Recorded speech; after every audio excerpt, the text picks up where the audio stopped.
Hello and welcome to the Sweaty the Farmer and the Game Design, where we grow the best Lord potatoes in the market. This is episode 2, The Romance of Light and Shadow. I am the Lonely Gamer as the Sweaty. And I am Lucho as the farmer. Thanks for joining us this episode. This week we'll be diving deep into the lore and world building of some of our favorite shooter-looter games. But before that, let's take a look at the news. So what do we have with the weekly news today, Lucho? So first of all, we have some trouble, some issues with Borderlands 3 preloading on the Epic Store, I believe. Apparently we're not gonna have any of that preload stuff. That's a shame for streamers like you especially. Exactly, because we want to have like everything like ready. You know what I mean? I know. We need to have everything ready for when the action is coming in. Yeah. When hour 0 hits down, you wanna exactly have the game ready. Yeah. Exactly. We need to do that thing ready. And it's like, no, we're not gonna be able to do it when every other store, like I remember preloading like Division 2. Yeah. Right? I remember preloading what's the other one recently very big? There was another one. Monster Hunter. I played Monster Hunter, yeah. Yeah, when it was coming out. Even Destiny 2, we were able to preload it when it came Destiny a couple 2, of years ago. Yeah. In the vanilla we have, and it's like the most basic thing, and that's the thing that was the old issue with the Epic Store, right? Back in the day, because it's like, Epic is getting all these exclusives. And it's a problem because they're like a very bad store, and this is just like adding fuel to that fire, man. The fact that they're taking like the biggest, I think from the perspective of the PC gamer, they have taken the biggest exclusive of all, which is Borderlands 3, a big comeback, the father of the looter shooter genre, under the wing, buy it for $. Really? Yeah, exactly. Buy it for $, and they're not gonna they're not gonna do it properly, right? It's sadly one of the another problem for the Epic Store. Like a lot of people complain that you cannot rate things, that you can leave comments, that it's lackluster with some features. Yeah, it's terrible. And on top of that, you cannot preload Borderlands 3. It's not a good decision. It's not. It's just not good. It's just like it's making them no favors. Yeah, they're losing community favor. Yeah, they're losing like this. There's a bunch of people in the community that were trying to get resistance to people to not get Borderlands 3 on launch because it's coming in the Epic Store, right? And like they've been doing like a great job. As part of the Borderlands developers. Part of our study, they've been doing a great job of promoting the game through like channels and through actually influences, community influences, being like giving exclusives to a bunch of firms. RX Gaming and a bunch of like middle to big content producer has been having like exclusive for the Epic Store, like access to the game early and everything else, like hyping up the game. Yeah, right? Of course. I mean, but oh my god. Oh, why do you do this to yourself, Epic? I know that your intentions are good. Don't get me wrong. I know that Epic intentions are good. Yeah, because they wanna push the market. They wanna stop. Look, I guess, but yeah, they do. They wanna stop. They wanna stop like the monopoly of Steam.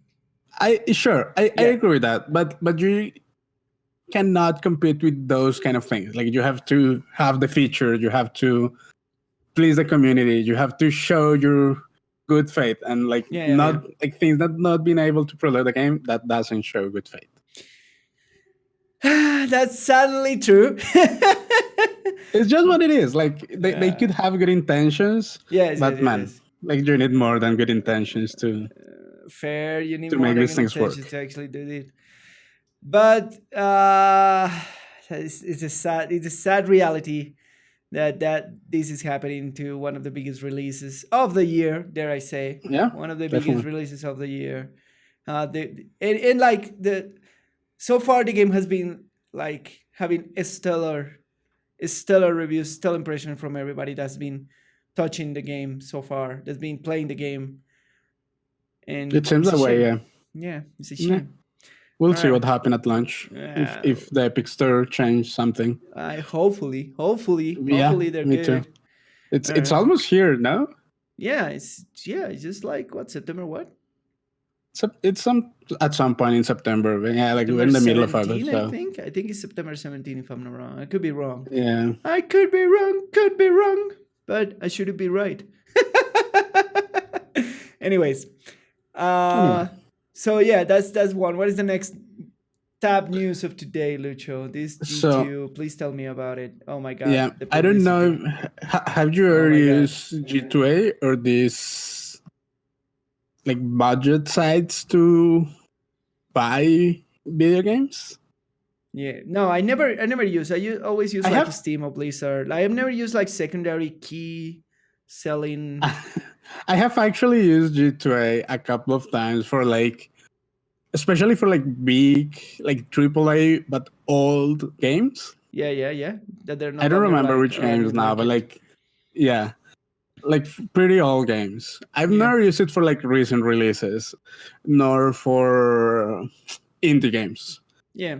I have a bunch of indie games, but I bought them through Humble Bundle. I don't know if you're It's much better. I think familiar. it's much Yeah, better. That's much better. Yeah. but And yeah, apparently G2A has a lot of unsavory practices, which apparently, is like I remember hearing like what was this like long time ago, but yeah, G2A has been reselling stolen keys from Steam on crazy shit like that, and they're like very scummy, and they're like doing yeah, like crime all the time, every single time of day, and yeah, very bad. that's pretty shady. Like, and especially that they are apparently like quote unquote like ripping off indie developers. That's really bad because indie developers are That's like worse. real small teams for the most part. Yeah. They live and die for those like for those small cells and the combo Yeah, bundles and that sort of stuff.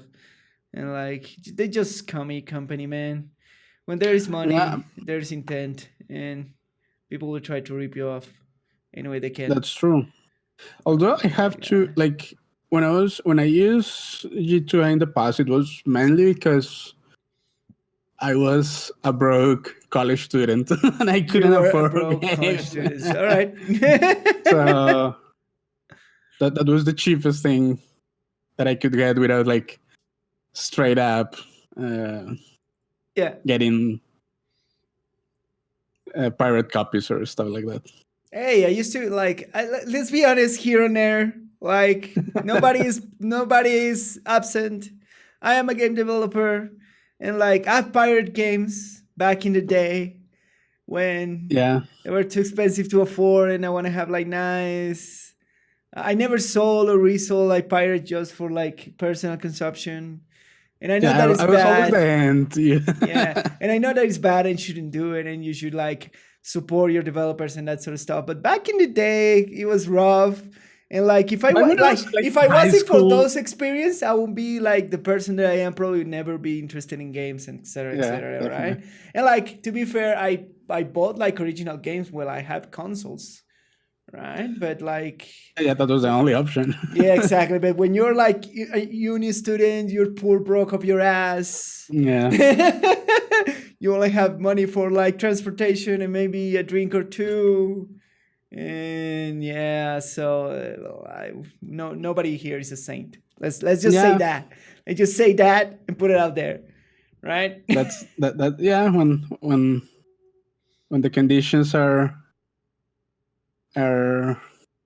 scarce and the resources are meager, one has to do what one has to. But yeah, I Yeah. just wish G2A had better practices. Honestly, Nah, that's they've been horrible. They've been horrible for a long time. Like, they have good yeah. deals, but they have been like scummy for a long time. I know that kind of makes me sad because I had fond memories of them Yeah. being just like useful to me. But Yeah. yeah, I mean, I hope they change I hope. Yeah, I hope too. I hope that they become a better company Yep. overall. Yeah. Anyways, on brighter news, better news from a company that's been like nothing but disappointed so far. Last What? year, last year, this franchise. We don't forget the Diablo Immortal announcement and all the bullshit. Never forget. And never forget. And all I the almost bullshit. cried when they announced. Yeah. You know that I bought the online BlizzCon ticket. Did you? Oh my Yeah, god! Oh my god! You actually spent money in the saddest year of Blizzard I announcements know, ever. but everyone was hopeful. Like What a the word, year! the mouth to mouth, like amongst the YouTube community and content Yeah, creators was all like, yeah, like it may not be Diablo 4, but it may yeah, be an expansion, a character pack, something. yeah. And, And then it and we was got the just worst. betrayed, like stabbed in the eye. Betrayed! It felt like a betrayal. Like, come on, like Immortal? Betrayal! Nah. You mean betrayal? Oh my god! Yeah, you were pretty betrayed, man. You were Yeah, pretty betrayed. I know. But anyways, so going back to the beautiful thing. This year, Blizzard has been much better. I dare to say, Blizzard has been much better company. 222 Yeah. on Overwatch, and now we have this beautiful announcement about Diablo 3 undergoing support. We both love Diablo 3. Yep. It's like one of the great little shooter games that exist still today. And how many years has been of Diablo 3? We are up on season 18. Yeah. That's been like what, Diablo 6 years 3. of Diablo 3? Holy Jesus. How old is it? Diablo 3 launched in 2012. So 13, 14, 15, 16, 17, 18, 19. Almost 7 years. Almost or more 7 than years. And 7 up to years. say, holy Jesus. And the Yeah. game's still fun, right? I don't play it as Yeah. hardcore as I used to play, like chasing leaderboards anymore, because I kind of like go to greener pastures. But every now and in a while, I love to open my Excel spreadsheet called Diablo 3 Yeah. and Kill play them it. with math. Yeah, exactly, and play it. It's very enjoyable. It's still a great game. It's still a great still. And then we have like recently the community manager of Diablo 3 called Nebelistis, which is like a great lady which manages all the Diablo community, say like, oh, we're gonna do an announcement coming in, and it's gonna be an important one. So everybody in the Diablo community say like, oh no, they're gonna finally announce it. They're gonna take Diablo into the back of the farm, shoot it with a shotgun, and let little Timmy bury him. Basically, right? I mean, yeah. That's what everybody was expecting, right? That in was these the fear in the announcements. community. Yeah. And it was like, oh, finally, and then they're gonna announce Diablo 4 and everything's gonna be okay, and we're gonna move on with our lives. But no, surprising, everybody in the community, right? Everybody was like, what? They're gonna give it more content to Diablo 3. A almost 7-year-old game, and they're gonna give it more content to Diablo 3. I'm happy. I mean, right. I'm super happy about it. But my question to you, Lucho, is what do you think why they're doing this now? Why not put Diablo 3 on their legacy games and forget about it? Probably because of the debacle of Diablo Immortal. Like last year, no, they really lost a lot of like goodwill with the community. Like no one was trusting Blizzard, Activision Blizzard in general. So putting it on live, like just on a legacy mode and just like barely supported, it will be just another kick in the rear for us. Honestly, like so you think this is like they actually look at Diablo Immortal announcement, says, all right, we have to do better, right? That announcement went horribly wrong. Yeah, it was terrible. It was horrible. Like, have you seen the like dislike ratio on the announcement? Yeah, they have to like. Do you like all that content is like they have to repost it the old trailer for Multiple Diablo times. Immortal multiple times because it was getting bashed anywhere they were gonna repost it, and then they went complete silent on Yeah. Diablo Immortal, They, right? yeah, I'm pretty sure that like they panicked a little bit. Like, okay, yeah, this went south pretty fast, so It they was. had to. Oh my god. I'm surprised that they didn't expect it. Like, come on, Yeah. guys. I don't know. I don't know how Like Blizzard there are survived. smart people Yeah. working on the games. Yeah. I don't know how Blizzard survived 2018. It was Diablo Immortal, and It then was a they horrible year canceled for Heroes of them. the Storm support for pro Yeah, players, and like, oh my god, Blizzard is gonna implode. That was the it thing, is. right? Blizzard is gonna And become a cell phone company, and we're gonna done with it. and sadly, I still feel like Blizzard is not out of trouble for me. All Like right. honestly speaking, they were for the longest time one of my favorite developers. Yeah. But like after the last couple of years, I don't know, man. I have a lot of doubts about where are they going with their games. Okay. Okay. They, I'm doubtful. Oh If my you god. wish. All right. All right. That's fine. That's fine. We all can be doubtful here. Yeah, like Okay. from the bottom of my heart, I really hope they. They are out of the gutter, but these are like Yeah, good step. 2 to 2, and now they are. this, They are. and now like great things like new season with like weird stuff like season time when you get Mhm. like 3 different rings of power on the floor where you level up, which changes like the whole level up process for longtime Yep. fans of the things. Not only that, but new powers on the legendary. So new powers introduced into the game through the legendary items, which is great. They're taking very good PTR feedback, and now the big bombshell is like we're gonna keep doing this. We're gonna keep like supporting the game. Not only we're gonna keep supporting the game, but we're gonna introduce new sets for every class. And Yeah, that's when like everybody was like, that what? that's a lot of work. Yeah. What? We're gonna introduce new power items, not only the ones for this season, but we're gonna like full up the roster, and that's fantastic. Like for 4 years, more for 3 years, Diablo 3 had like a bunch of legendary that were practically useless. Like they were garble all the time, right? Yeah. And now they're revamping those powers, so they're making it like relevant. They're revamping like actual forge, like so they put nice powers in the legendary pieces that you can forge into the forgery, not only the ones that they drop from the actual game. And they're gonna bring like more interesting season teams and that sort of stuff. That's very good, very good. Very happy about that Diablo 3 is still gonna be like a fixture point in the looter shooter genre, in the looter genre in general, so people can have like a place to look up as an example of what can be a good system Yeah. for the whole genre. And a game that's been alive this long, fucking 7 years. Can you think about a game that's been long for 7 years besides Minecraft? Yeah. Warframe. Oh my god.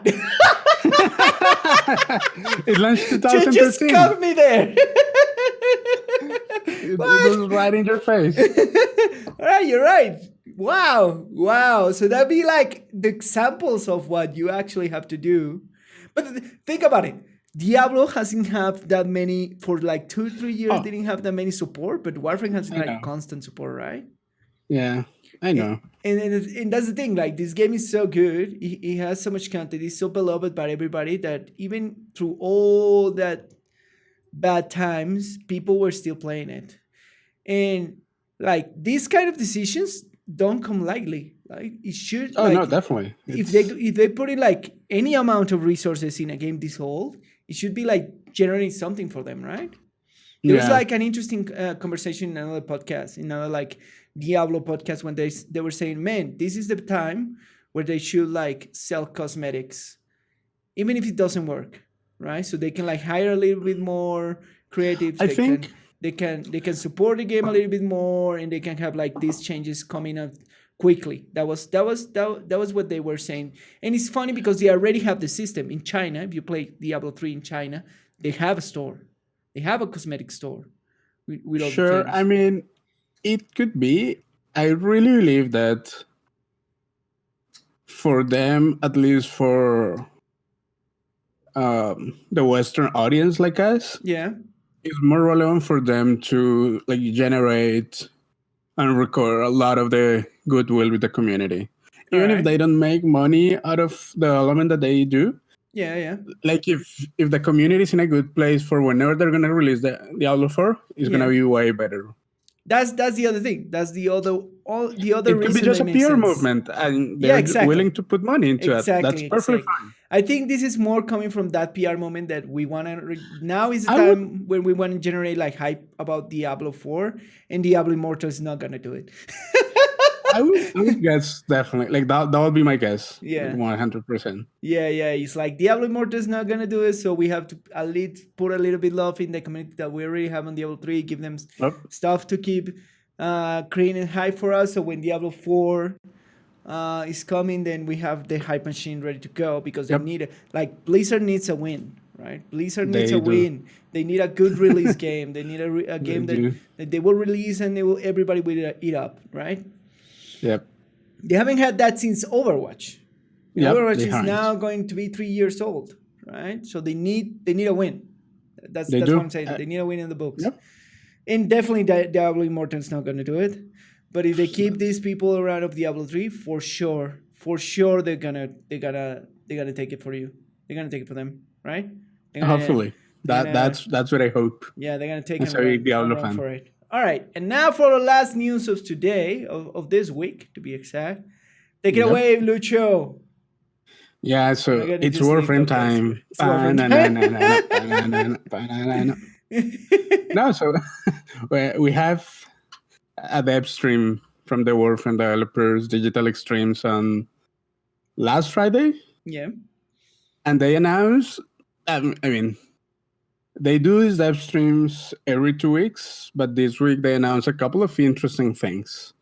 So first of all, we'll have a new Warframe to be launched Which with is the the next. chunky boy. No, they're gonna launch with the mainline Gauss, which they With already Gus. showed previously, Yeah, which they is like did a this. speed-based Warframe, Which is not Volt. and which is not Bolt. Yeah, it's a new Speedy Boy, A new speedy if you boy. All want, right. and that he's supposed to be released with the next mainline update, and that should come by the end of August, or that's what they say, or that's what they hope at least. Yeah. It could be pushed back a little bit and things happen in development, but that's fine. Like it should come soon, TM. Some TM. Yes. And with that same mainline update, there are coming some interesting changes. Like they're expanding the latest game mode that they included in the game that is called Disruption. All right. That right now is only available in Jupiter, and they're going to expand it to different nodes throughout the solar map. Have we played Disruption? I don't remember. Yes, we did. We did. What exactly do Because- you do in Disruption? Is that weird game? I thought those Is were that- arbitrations. No, the disruption is. Do you remember? It was like you had like these little towers with keys With the and keys. colors. All right. So that was Disruption. I That's thought those Disruption. were arbitrations. Have we played arbitrations? We have played, but arbitrations are only defenses, Yeah. survivals, interceptions. I think Okay. those are. I think those are the only 3 mission types that appear On in arbitrations. arbitrations. Have we played arbitrations? Yes, we have. Okay. We have played arbitrations. Cool. You haven't farmed them, but we have played them. All right. I was just making sure. All right. Cool. Yep.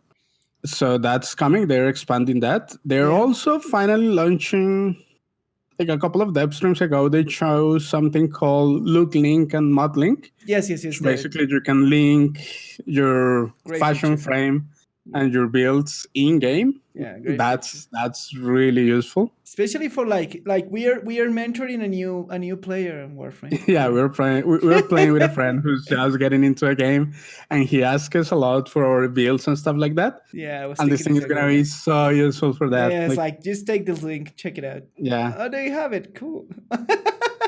Yeah. Yeah. They're also going to increase the Riven cap capacity. Yeah. I think this doesn't apply to you that much, but Yeah. like right now I'm at max capacity. I have So you're 90. happy for that I'm 120 happy because increase? they're moving it up to 120. Yeah. That's pretty sweet. So you can keep And more events. yeah, on top of that, they show the new Chunky Oi. They show Just Grindel, which is the Grendel. frame that is going to be released after Gus. Which I was just saying, just telling Lucho before we started. It's like, I think DA is starting to get like out of his handle with the frames. Like he just like built a devour frame, a chunky boy who eats stuff Keep it and coming. regurgitates stuff, and then they're going pretty off the beaten path, man.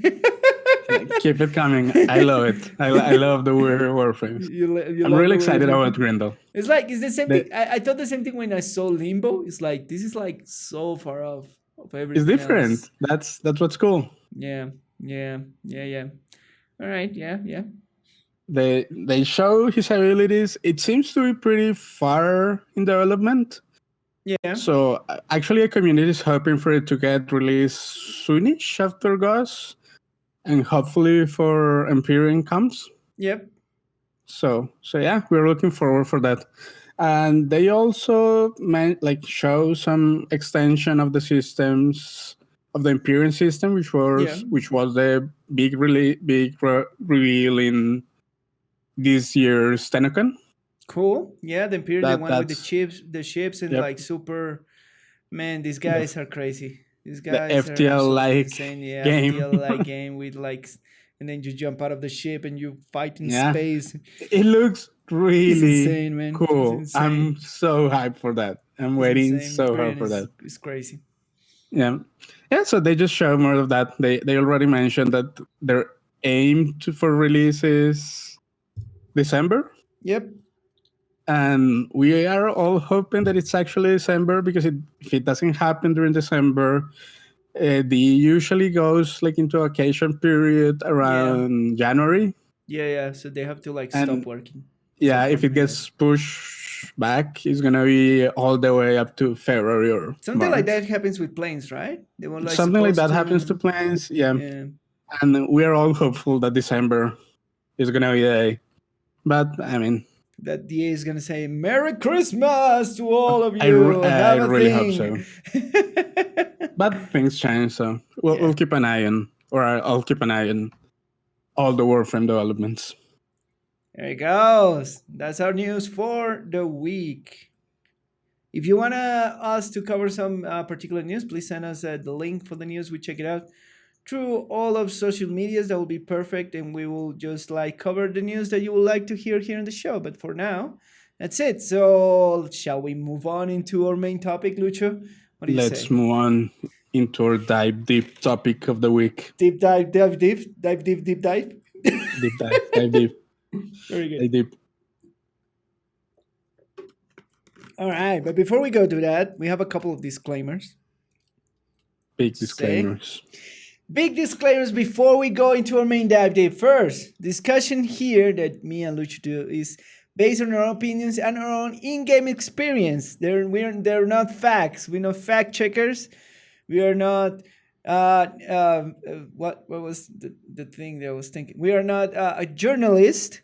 We are not presumed to be journalists, so we are not going for. We are going. This is a chill down podcast when you come for two dudes who play too many video games and they want to share my professional opinion and Lucho's gamer opinion. Unprofessional opinion. Yeah. And have an interesting discussion so you can like create interest and learn a little bit, maybe think about the games, think differently about the games and the way you experience your games. That's our goal. So that's our first disclaimer. And the second one, Lucho. And but before that, like also if we make mistakes with the information that we give, feel free to contact us and let us know. Yeah, that's fine too. It's we're super open for any type of discussion. And for this episode, we have a huge spoiler warning because we'll be discussing major spoilers for the Division 2, Destiny 2, and especially Warframe, whose community is really I will put They a really care a lot about the lore and the reveals on the campaign. yes. I will So put a huge spoiler big warning in place. spoiler warning. I will put a big spoiler warning. If you're watching on YouTube, Please do. spoiler warning. Turn around now. Stop. Don't go any further. You don't want to be a spoiler for The Division 2, Destiny 2, and Warframe. Potentially some other random game, maybe, that we talk about. So, Yeah, we'll be spoiling all the games that we have ever everything. played. We'll be So be spoiling careful. games, movies, music, your mom. Your cat will be spoiling his future. We'll take out a shining ball and see what happened with your cat. Spoiler warning, he's gonna die soon. Anyways, with that out of the way, what do we have in store for this episode, Lucho? So in store for this episode, basically what I want to discuss is how different, in this case, mainly looter shooters, but in general, looter games approach like world building and lore expansion inside the game, and how does that affect our enjoyment of such titles. Yeah, and how the lore is given to us for our How is it enjoyment. presented? Yeah. Yeah. And the point in question that Lucho asked me is why Destiny 2 lore feels so vanilla, man. Right? Yeah, That was the question. that's the background motivation for the discussion is that I feel like Destiny's 2 lore feels too plain and vanilla in a sense. And I was like, well, if you look, anyways. So we'll get into it. Yeah, and this is like a continuation from the last podcast episode. Basically, yeah. When we were saying that we will discuss the lore expanded of Destiny 2 in some other episodes, so here we are. So here we are. There we go. So yeah, so to begin with, the first place where one should find or would usually find lore and world building will be a main quest. And oh Lord, Destiny's 2 main quest. Oh my god! I'm gonna say it out of the watch. All right. What a disappointment! Jesus. What a huge letdown. I remember. We were both there.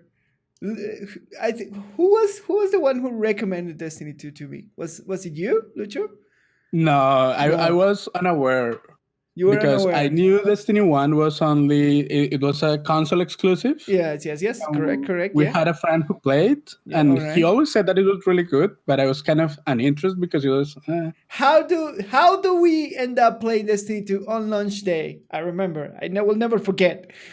Very excited to go in this adventure, and we ended up playing together on launch day. Do you remember that, Lucho? But yeah, and there's also something interesting about that is that we got hype about Destiny 2. Yes. Because, as well, we heard from our friends that Destiny 1, by the end of its lifespan, was a really good game. Yeah. And it tickled that looting kind of thing and nice shooting mechanics. So yeah, because really by that time we were playing Diablo 3, right? We were playing a bunch of Diablo 3, yeah. And something funny happened it was that while we were waiting for Destiny 2, we came across Warframe. Yeah. And we started playing Warframe just as a placeholder. Yeah. It was and it ended up taking me oh no, I'll throw away all Destiny 2. I don't care. I'll keep playing Warframe. And my love for Warframe was born in just waiting for Destiny 2. Yeah, I remember. Who was the person who recommended? Was it Sebastian? Was it somebody else? I think so because he was an avid player. He is an avid player. Yeah, of Destiny 1. Yeah. So we were super excited. We were like, all right, it's time to do it. Let's go. Let's do this. Let's just go into it and crazy persons, and we sit down on launch day. We have some problems with the server as usual. That's in any launch. And then we start our adventure, and it was like this. oh, so you pick up your guardian, blah blah blah, and then you go through this opening, and there somebody is attacking the tower. Oh no! Oh Okay. no. And then a big guy appears and is like, I'm gonna take your shit now. You're like, Yeah. Okay. And then you get thrown at the tower and you're like, what? Okay, so this game is over now, right? Yeah, we have no powers, zero things, so we're gonna like start like a normal dude and then gain our powers, and then 5 minutes later we get all the powers back. Yeah. Okay. So yeah, that kind of kill everything. Kill the struggle, kill the pace. It killed a lot of the narrative momentum of the game. Yeah, and that was like all right, so now I'm a super powerful immortal guy again. Yeah, but that's not the that's not the No, problem. that's not the problem. That's the beginning of this discussion. It's just the beginning of the problem. That story beat is just it's like not even that. It's just that the initial narrative was, oh, we are in despair. We lost all of our power. Yes. And they discarded that tension. Yes. In the first hour. So you're like, yes. Okay, what happened? Like, I'm not satisfied with this build up and lack of performance. Yes. And they're like, all right, okay, all right, it's fine. We got a powers back. We're the hero. So this is a hero fantasy game. All right, I will bite. Okay. I will bite. I will pass this stuff. And then it's like this scenes with Ghoul, with Gary. That everybody calls him Gary because the worst villain ever, apparently. Talking like in the middle, you like it was the weirdest shit ever. Like you finish a mission where you were like trying to communicate with the other guardian, then you were called to a big reunion. I remember you were called to a big reunion with Zavala, which was supposed to be your boss, and the thing like, oh yeah, all surviving guardians were waiting for you in Titan, and we're gonna regroup and take it back, and then you cut that momentum with like a scene of Gary talking with the speaker somewhere in the tower, and tell her like nothing, like actually zero plot points. Like nothing with what we're doing, nothing with like reclaiming anything. It was like he like, oh yeah, I want to know because I want. Yeah, I want the guardian in my pants. Oh yeah, please let me take the light. I want it. Yeah. And then we change back. That's probably an example like, of too much showing. Yeah. No telling. And no, like too much telling and no showing. Yeah, exactly. And that's the main, like when you know that a narrative is bad, is that they're not showing. Like. And that's a small example, right? You don't have to do that, right? If you want to show us the speaker is in problem, and it's like it's ridiculous. Look the missing opportunity, right? So you prepare with Zavala, right? You leave it there, right? And then when you go to Zavala, his plan is go and get back the speaker. Why? Because supposedly in the Lord of Destiny, as I understand it, the speaker was like the president. Was like one of the most important figures in Destiny lore, because he was the one who communicate with the traveler, and he had like this insane like political pull. Okay, how am I supposed to know that? I have no fucking idea.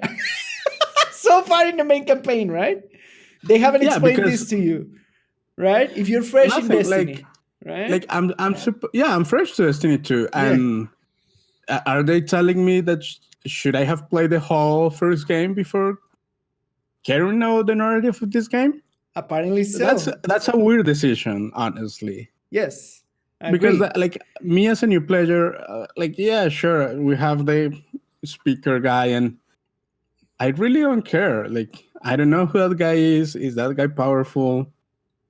do I really want to save him? Like, I'm telling you this because I've like seen the lore, right? And I'm giving you an example of a missed opportunity, right? If you get like, look, think about this. If you don't know anything about the guy, so you don't care, right? In this point, and in this point of the story, they haven't shown it to you in Destiny 2, right? They haven't tell you who is the speaker. The only person that you kind of like, oh, I guess, are my three bosses, which are Zavala, Kate, and Ikora, right? So far, that's what you know, right? probably. Yeah, those are like the bosses of all the guardians and blah blah blah. By the way, they speak and they give orders and that sort of stuff, right? So far, that's what you establish on the vanilla Destiny 2 quest, right? So far. Yeah, but I want to mention something. Like, Yeah. just by them being there doesn't mean that I care about them, because I never you care don't about have- those three either. Yeah, you don't have to care about it. I'm just giving an example No, of but they what just what I'm presenting saying- you. Yeah. No, but what I'm saying is that even those three that you get to see throughout the campaign a lot, Yeah, but that's like the story doesn't develop any. No. The story of the story of Destiny 2 Vanilla is a fucking wreck. It's a train wreck into a fire, into a dumpster fire that somehow got thrown into a volcano. That's Destiny 2 Vanilla story. We're gonna try to like kind of save it, right? Because enough has been said about Destiny 2 Vanilla main mission is very bad. We're going to highlight why it's bad, but I'm going to tell you an example of how easy it could be to save it, right? With just story beats, right? You have to do zero effort to do this, right? So you get to Titan, and Zavala tells you, oh, we gotta save the speaker, because in the lore, in the expanded lore, if you ever check it out, the speaker has been like a central figure for many years in the tower. He's been like the boss of bosses. There's been like a bunch of like factions in the tower. There's been like factions that come and go, but the speaker has a lot of political pull, right? So when you get to Titan, Zavala doesn't tell you, oh no, we're fucked. Oh no, we cannot do anything. This is them. Oh, we are lost. No guardian survived, because that's what happens on Destiny 2 in the story, right? Instead, Zavala will probably tell you, all right, we don't have the support, but we should go save the speaker, because that will attract support. And then they present you they talk to you about the character of the speaker. Look, he's a central figure. He's the one that communicates with the travel. You should care about him, because he will pull a lot of support, and he pulls us together in times of trouble. So we have to save him from goal. And then you go into a desperate assault back into the tower to try to save gold and to save the speaker, and then you see him die. And you can use exactly the same scene when Gold kills him and tortures him. But you're there. You're trying to save him. And that has like a better impact that just you are in the middle in another planet where everything is terrible, and they're trying to like reinstart an engine to get lights because you are a powerful electrician, I guess. And then they show you the scenes of Gold actually killing this central figure for all the entirety of Destiny 1 that was the speaker. Yeah. Yeah. Like right now I'm thinking, sure, that would have worked, but I still feel like that approach leans too much into me knowing the extended lore of Destiny 1. Okay. Well, the fix, right? But it will because because and let me say, because you're saying, yeah, they should tell me that this is a really important guy for the city, blah blah blah, whatever. Yeah. But that's like, I'm telling you from my perspective. Like, usually when games tell me stuff like that, I kind of don't care, because yeah, sure, you're telling me something. Why is that important to me? Like, yeah. You see, like, I have never seen his deeds. You know what I mean? Yes. That's what's lacking for me. Like even with that kind of fix. Yeah. Of course, it's not a perfect fix. It's not a perfect fix by long shot. Sure. But what I'm going to is that the problem for me feels more fundamental, maybe, if you want. Like, all right. Because sure, that would have fixed that little story with a little bit, but on the grand scheme of things, for me, Yeah. still kind of, yeah, you're telling me, but telling me doesn't mean that I'm involved in the game, which is, so I'm gonna make a comparison right now, and Yes. it's probably gonna be super unfair All right. with Do Destiny, it. and it's like just by simple exposure, I do care about the characters, the NPCs in Warframe. Like for example, the Lotus. Yeah. Even I did came fairly late to playing Warframe, Yes. Yes. We and all. yeah, just during the time from me starting the game to me completing or playing uh, the latest quest, Yeah. I grew attached to a Lotus, and when she left, it was meaningful. Like Yes. It just by was. exposure. Yes. Like you really find her annoying Yeah. at times Yeah. because Exactly. she'll never shut up. Yeah. Good Like job, when team. she left, it was really surprising. It was like, oh my god, like they're taking away something that's been in the game from me since I began. Yes. Yes. Yes. Yes. And it's an unfair comparison because yeah, sure, the games have been developed in different ways. Warhammer has been building up its lore for years now. Yeah. Correct. But I wasn't there at the beginning. And I grew up to care about this like little talking purple screen. Yeah. Like just from exposure. And that's the kind of thing. Yeah, even if she was just nagging us to go to a console, rescue the person. That even just that, like that just you grew up accustomed to that. Yeah. And when they take it away from you, then that's meaningful. Then you do understand why do the community care so much about this stuff. Yeah. What's going to happen to the Lotus? Oh, is she a sentient? Just that reveal was amazing. Like, Yeah. what's going on now that she's back with her sentient family? What's going to happen in the new war? What's Are we gonna gonna happen? are we gonna kill her? Are we gonna befriend her again? Are we gonna forgive the Lotus? Like that, So like sad. I do care, and I'm excited about the new quest. war. But because I'm invested in the characters. Yes. If I don't have that, and it's not like super heavy investment on I care so much. It's just probably just from the fact that she was there, like That's it. talking to me. She was there. Yeah, she was like, "Oh yeah, I take care of you. Yeah, I'll teach you how to do X, Yeah, Y, and it Z." wasn't done through cinematics. It wasn't done through anything like super, I don't know, interesting. She was just there, and they took it away, and I took care now. That's all. Like, I'm saying there are easy ways to make me grow closer to a character, Yeah.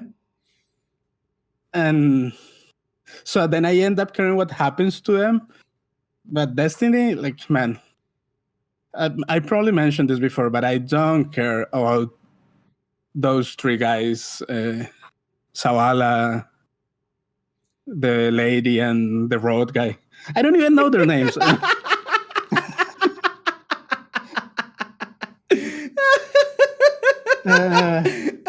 Ikora and Kate. Yeah, very good, very good.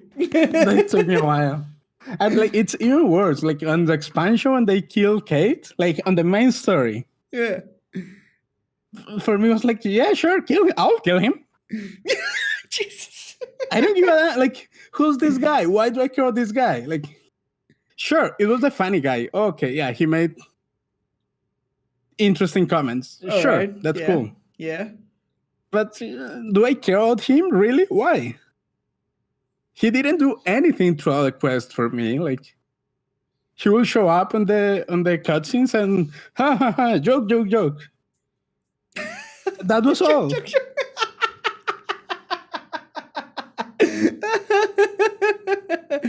All right. Yes. Yes. No, That is like- true. Yeah, that is true. Absolutely true. And I don't like, sure, for the people who play Destiny 1, it may have a different connotation. Experience. Yeah. Completely agree with that. But I'm a Destiny 2 player. Why? Because they made a port for Destiny 2 and not Destiny 1. Yes. That's out of my hands. And like, yeah, they killed the guy. Apparently that was a big deal. I came to know that it was a big deal after the fact. Like when I was watching someone's review or video of the thing. I was like, oh, this is supposed to be a big thing. Oh, gasp. But Oh. yes. But like 4 months after I played the campaign, I was like, yeah, I'll shoot him. I don't care. So Destiny 2 main quest is terrible things. Like you go from quest to quest trying to like bring electricity to people and then trying to stop a thing from blowing up the solar system and then you go and fight Gary because he took away your things. That's how you sum up the main quest, right? Bad guy come take away your things. You are a superpower Superman hero and you take back your things. End story. You go kill the bad guy. Yeah, exactly. End story. Oh no, he killed the president. Sadness. ... Yeah,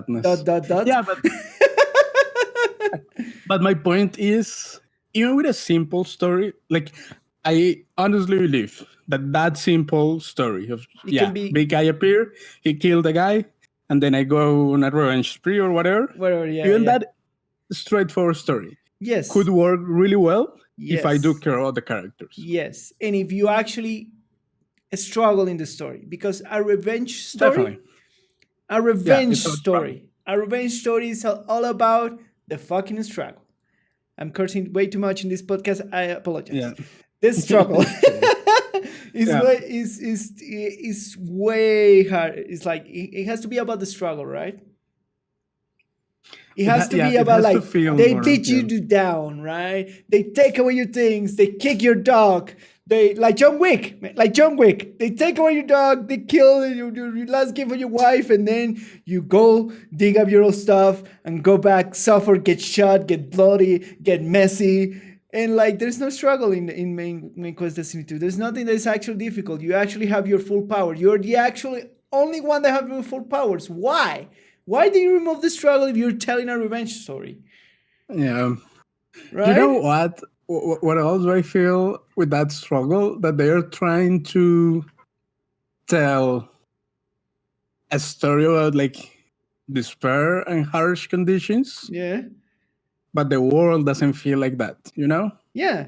Like if the world felt, let's say, for example, like a Warhammer 40K kind of ambient thing, like if you have played the Warhammer 40K games, like the music, the ambient of the game, it feels heavy and difficult, and like, this is a struggling world, and like people are dying all across the universe. Yes.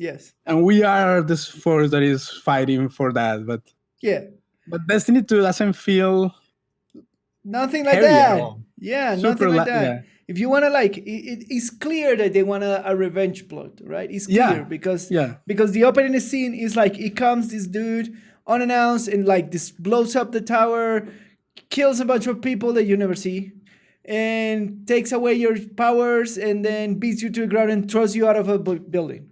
Cannot be more clearly of a revenge plot start, right? Yeah. It comes to your nice house and it burns it down, basically. But what is missing? Again, the struggle is missing. The suffering is missing. So the story the story doesn't take any importance at all, right? What should be like? What is key? Killing important characters because they are weak now. So for me, I think the smartest thing will be done. Like every time you advance to the story, they kill one of these like important like character. Not only the president, because the president is irrelevant to you, but at least the characters that you have interact with. Zavala, you interact a lot with Zavala at the beginning of the quest when you are doing Titans that stuff, and then you kill them off, right? Because they're human, they're weak, right? And this guy has to, if he wants to keep the power, he has to kick the people when they're weak. That's his entire plan, right?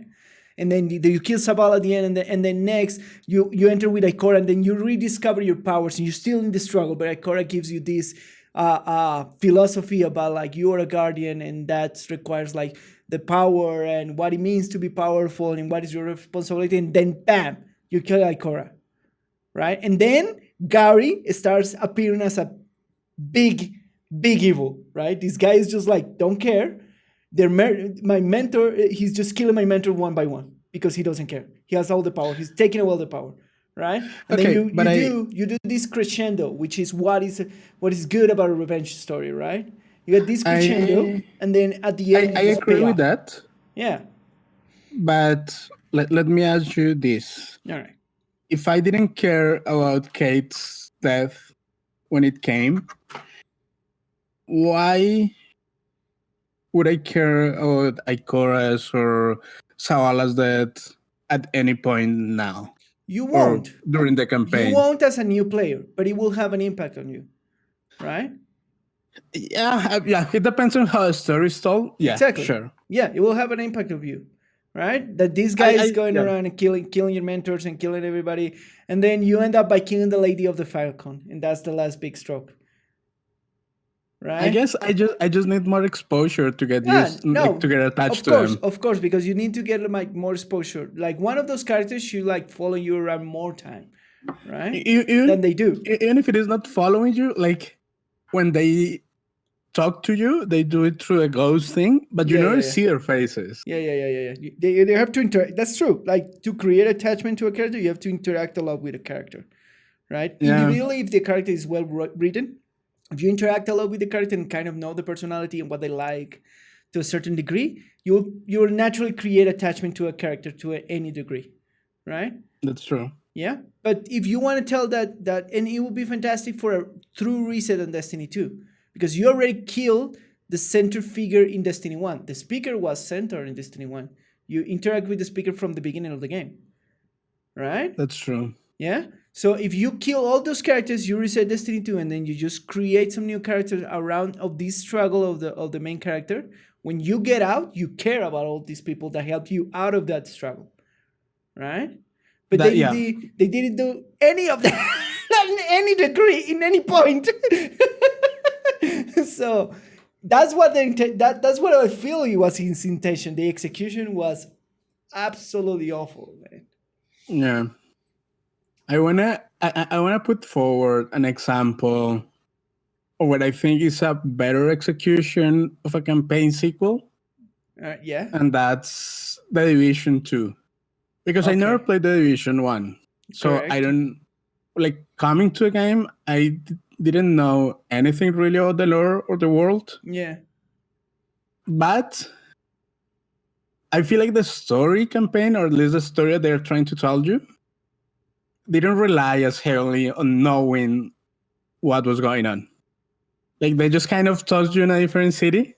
Yeah. And you encounter everything on your own again. So that's even like, sure, the Division 2 campaign or story is not like super engaging either. It's fairly simple, fairly straightforward story of, let's go there, let's kill the ring leaders. Oh, they escape. No, that's kind of the whole story. we have to get back this territory because the people are suffering. Very, very clear things and that sort of stuff. Yeah. But like from the story point of view and from my investment into the people, like I didn't have to carry a baggage from the first game. Yes. And I think that's a smart move to be able to tell a story in a sequel. Yeah. And the baggage still exists. They're like traces. Well, the whole scenario still exists. These bad guys somewhere still exist. And he actually leaves you messages at the beginning of the game, and you're like, sure, no, okay. but the whole point is once they grab me with a new thing, and I'm deeply invested into the new stuff, I can go back and revisit the little clues that they were left for me and I can say, oh, that's what meant that, and that rescoring exercise, is super interesting. Yes, but that's because they grabbed me with something at some point. Yes. If that never happened, I won't go back. Yeah. And that's the thing. Like, Division 2 main story is not the like complicated. Like, it's not the most complicated or amazingly written thing ever. No. Not even close. No. Right? You at the like to start it, your character has no dialogue. Oh, no voice. No voice, nothing. He never interacts with. He never speaks to anyone. He just makes faces like hmm, hmm. Uh-huh. All right. Yeah. Angry face. Angry face. And that's it. But they're telling you like a story straightforward. It's like, oh, this is the situation. This is a crisis. Go and do X, Y, and Z. Yeah. Without any, and it's very fun to go and do that and like build this relationship with Manny, which is the most which is your boss, which is the most memorable character of the Division 2 in the story. She's the dude that shares you, and the other is the other lady that is the other agent, which runs around, is like a crazy person who's been like operating in Washington for a long time. But it was entertaining enough to present the bad guys and who are you fighting against. And I think that's the strongest point of the Division 2, or the bad guys. Yeah. Like throughout the pieces that you end up discovering through a game, you end up caring about them. Yeah, like, it's like oh, now Get the it. outcasts were this faction who Yeah. were like abused through isolation, so now they went crazy. The Patriots were like the military, the militaries that were operating in DC went crazy and they wanted to power by themselves because nobody was doing anything. And okay, and then you have the hyenas, which are the typical vandals that just want to take advantage of chaos. Easy. Yep. Easy peasy, chocolate squeezy. And then you find the bosses and you find that what they actually care about and that sort of stuff. And you get involved to like solving these problems and taking down the bad guys and blah blah blah, and all for America and etc. And it's actually entertaining. It's not the greatest story in the world, but it keeps you entertained and invested in the game. Yeah, it has to be engaging enough. Exactly. It has to be engaging enough. I think that's a good metric to have. It has Yeah. to be engaging enough. And Destiny 2, like, yeah, and this I think the only thing that kept us through that story, it was because the game was fun to play. Yeah, because the learning up process is really fun. So Yeah. so As you previously kind of stated. But because the story Yeah. did nothing for us. Not absolutely nothing at any point. Nothing at all. Didn't took any. So overall, main quest, terrible. Destiny 2, I'm sorry, but your main quest, vanilla quest, it was awful. Yeah. So, but like we had, if the main quest is not the strong point, the side missions should lift some weight. And no, like sure, you not only have a main quest, like a lot of these Yeah. looter games have side quests. Let me ask you a question. Do you remember any side missions of vanilla No. Destiny 2? All right. like of course not. And that's the kind of the point. Like you write side mission, I'm like, Like for me, side missions are the quests that they give you in the pursuits kind of things. yeah, it's like, oh, I don't know. I don't care about those. Yeah, now that you're here, then maybe you can do this favor for me, and then you kind of know me a little bit more, right? That's the sort of side mission that you have generally, right? Generally. Oh, I know, and then I will give you this price, right? And what does a good side mission does? I think for me, in terms of lore, in terms of what you can like learn about side mission, is like a good side mission shows you something about the person that you're doing the favor, or it shows you a side of the story, or a piece of remnant of another story, or another point of interest, right? So and that for me is it doesn't build the story of the game, but it helps build the ambient around the game. It fleshes out the Lord of the World. It fleshes out the state it should of the flesh world. out the world. Yeah. Yeah, exactly. So, or it should flesh out one of the side characters. It should have like a purpose inside the Lord for you to do this side mission, right? I agree. In the Division 2, what the majority of side missions are like, oh man, I need to recover this. For example, for the one of the first side mission that you give it into Division 2 is, look, our boss, which is the lady without the leg, had some guns storage somewhere in the police precinct, right? And in the process of going there, and then you find out that she was an ex-cop, and that she was Yep. like very lawful, and she suffered a lot because being a black person, blah blah blah. And that fleshes out the world. You go and explore a new location, is very interesting, and that's a successful side mission, right? I agree. You find out about the war. You find out what happened to the police in the war. You find out I the majority went rogue, or started to stockpile weapons, or became agents, as this lady went. Yep. And what happened to an institution as the police. And it's like the easiest, it's the first side mission that I gave you. It's the easiest one to do, right?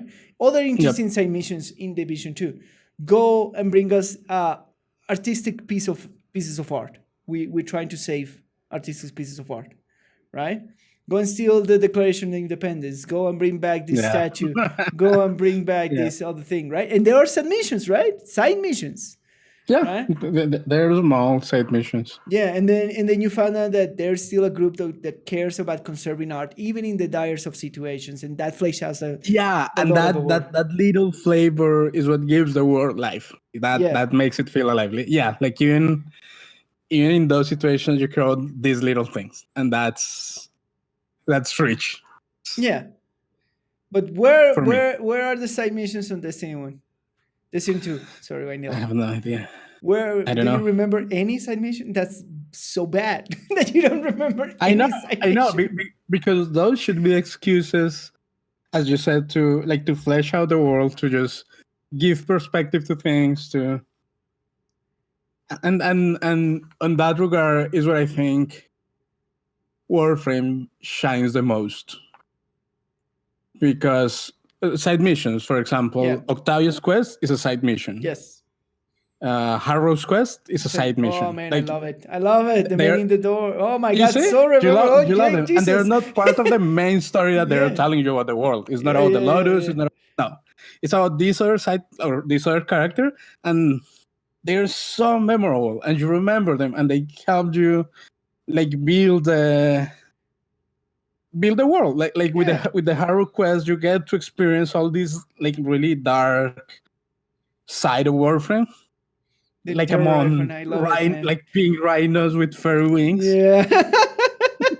which is what happens with Trash and Frame. It's fine, Yes. but you still get to experience like the darkness and the heavier parts of the world. And you see, yeah, even though everything is easy to kill, I'm a pink rhino. Yeah. You are aware that the universe is kind of in a dire situation. Yeah. Correct. So side missions of Destiny, what can we do? We couldn't say about them. They're mostly chores, I would say. They feel like chores. Like technically the Yeah, side mission chores. should be the bounty system is the answer for the side Oh. missions, right? Yeah. And the bounty system is a bunch of short patrols are the same thing. Heroic events are the same thing. And they feel like they should be like some kind of like interesting side mission to do, but it never comes. It never is sad, man. And then if we talk know. about like the expansion as a side missions, it's even worse. Yeah, no, let's not Right? go there. Oh my god. Anyways, so side missions in Destiny, absolutely bad. On Yeah. existence at times. Oh, please stop. I don't remember any of them. Or make them good. Or made them good. Made them interesting. Made them a piece of the lore. Made them like interesting to do. Like, you know what are interesting side missions that don't look like side mission in Destiny? What? Exotic quests. Fair. Yeah, some Right? of them are. Yeah. Yeah, but it's weird because I don't know if to classify it as side missions. Technically, they are, but I they are would. presented. They're presented in a weird way, right? Because there are kind of side missions that are sometimes hidden, sometimes are very clear to do, and they have like these weird requirements, but they actually deliver you with lore about the weapon that you're. I would looking count for. them as side missions, definitely. Yeah, there you go. So, and but there are some that are terrible designed that are a chore to do. They take too long. I know. Yeah, and they're the version of side mission, these exotic quests, right? They're the version. They do what exactly a side mission should do. Give you a piece of lore expanded, and then a great reward at the end. Yep. Right? And that's that's the version of Destiny of good side missions, the exotic quest, right? But Yeah, proper side missions into the lore for lore's sake, not really. yeah, there we go. I think that's Yeah, our but point. so in the lack of like a real strong main quest, what like okay, we have acknowledged that the story they're telling is fairly simple, Yeah. but any story, no matter how simple it is, must have like turning points. Yes. So what I are the honestly, I honestly don't remember the Destiny 2 like turning story points turning for points? their yeah. All right. So story turning points. Are we talking about just Destiny Vanilla, or are we talking about expansions, etc., etc.? All of them. All of them. So let's Yeah. see. Uh, Technically, in Vanilla, story turning point was, oh no, he took away our powers. Yeah. Oh no, he killed the speaker. Yeah. And we just discussed that they Yeah. fail flat on their faces. Yes, yes, I did. Just like against the wall. The next story point will be when you find out your powers. In technically speaking, when you go back to the shard of the travel and rediscover your powers, that you But change. that's not the turning point. Like that's once you reach the Yeah, well, high yeah, point, kind, that's kind of the winding down of that yeah, story arc. and then at the end of Vanilla, the next turning point is the Traveler Awoken. Uh, That's what I happens. guess. It's what happens at the end. The travel Yeah, but explodes, and there's like a bunch of oh, that's shards. true. It's supposedly to be awakened again. That didn't make an impact on me. Me neither, but okay. But that's a in troublesome theory, sign. Like in theory, data make big impact because that means that the darkness will come back, because the travel will wake up, because at the end of all lore, the traveler stay inert, and he become inert and died, taking out the darkness. So now that he's awake, the darkness will come back,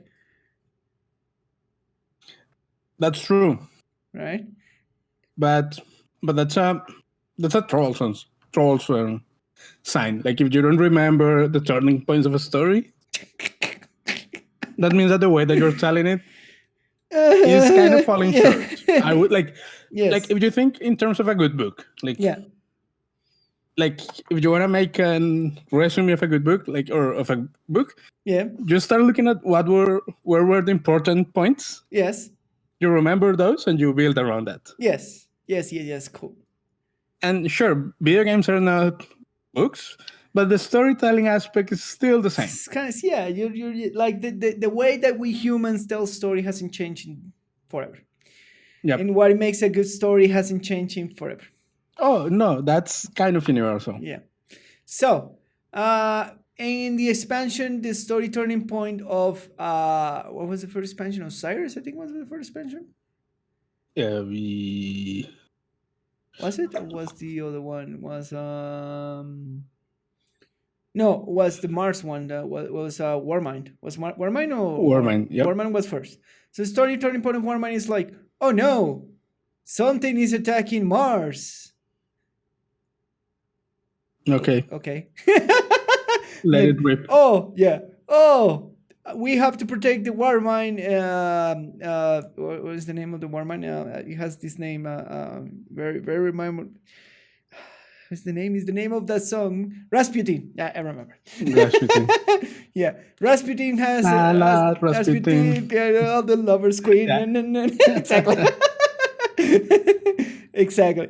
Has awakened, and there's this person who told not to go there, but he went there because she remembered that it was his family who built Rasputin. Rasputin is one of the biggest defense against stuff and things.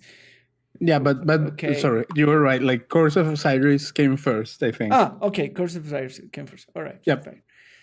Anyways, and then then you wake up Rasputin, which like the only cool part of that quest is when Rasputin is actually speaking, because it sounds like a metal band trying to speak.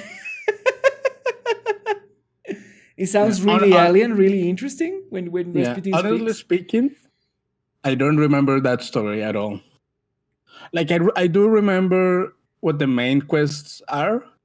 That you I don't go remember and the there's story. like a hive in Yeah, and Mars, you which have is to wake up awaken, something and then you and have to kill kill stuff. the soul, which is the Yeah, worm, the big worm, because yeah. it's gonna destroy Rasputin.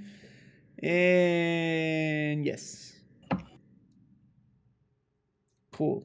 Nothing happened, basically. Mm, yeah.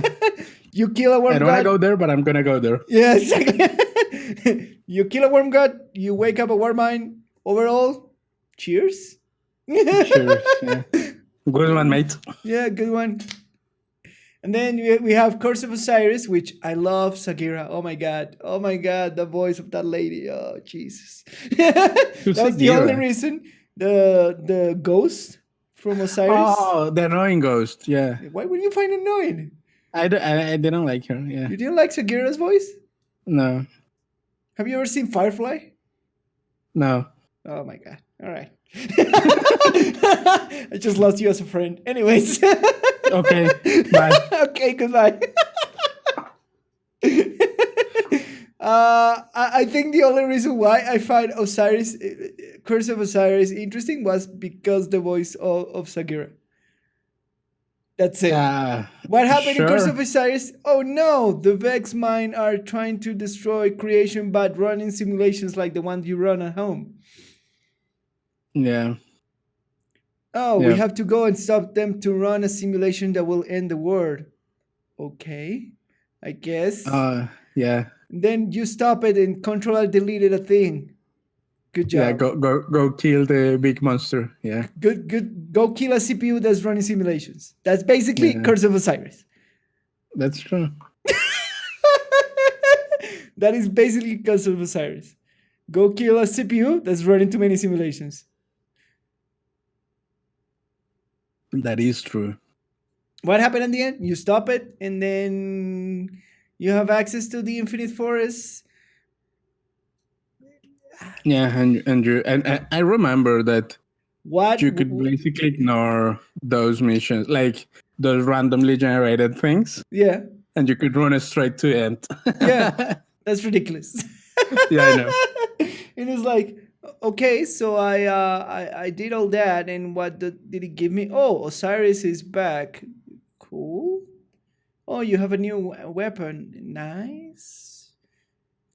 Yeah. Did a faction disappear because we won? No.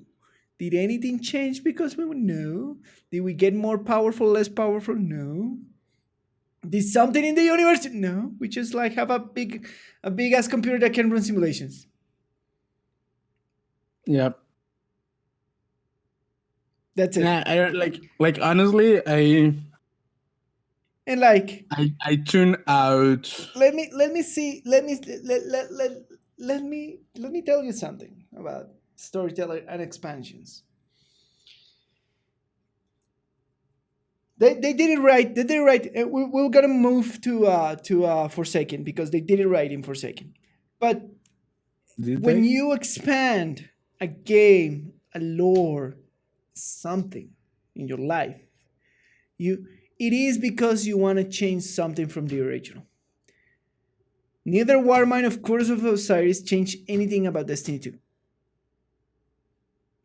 The amount of like, oh, there's a new level in a new world with weapons. That's it. But fundamentally, they didn't change anything about the game. Think about what changed when you did the secondary in Warfare. Yeah, no, that added like a whole system to a game. Exactly. What changed when you do the War Within? Yeah, that expanded that system. There you go. What changed when you do the small one? The what is when you do the Cetus storyline? The cities. But I mean, you open the open You world. open the plains of Elionon, and you have new bosses with new systems and radically ways to play the game. Radically ways to play the game. Right? They do.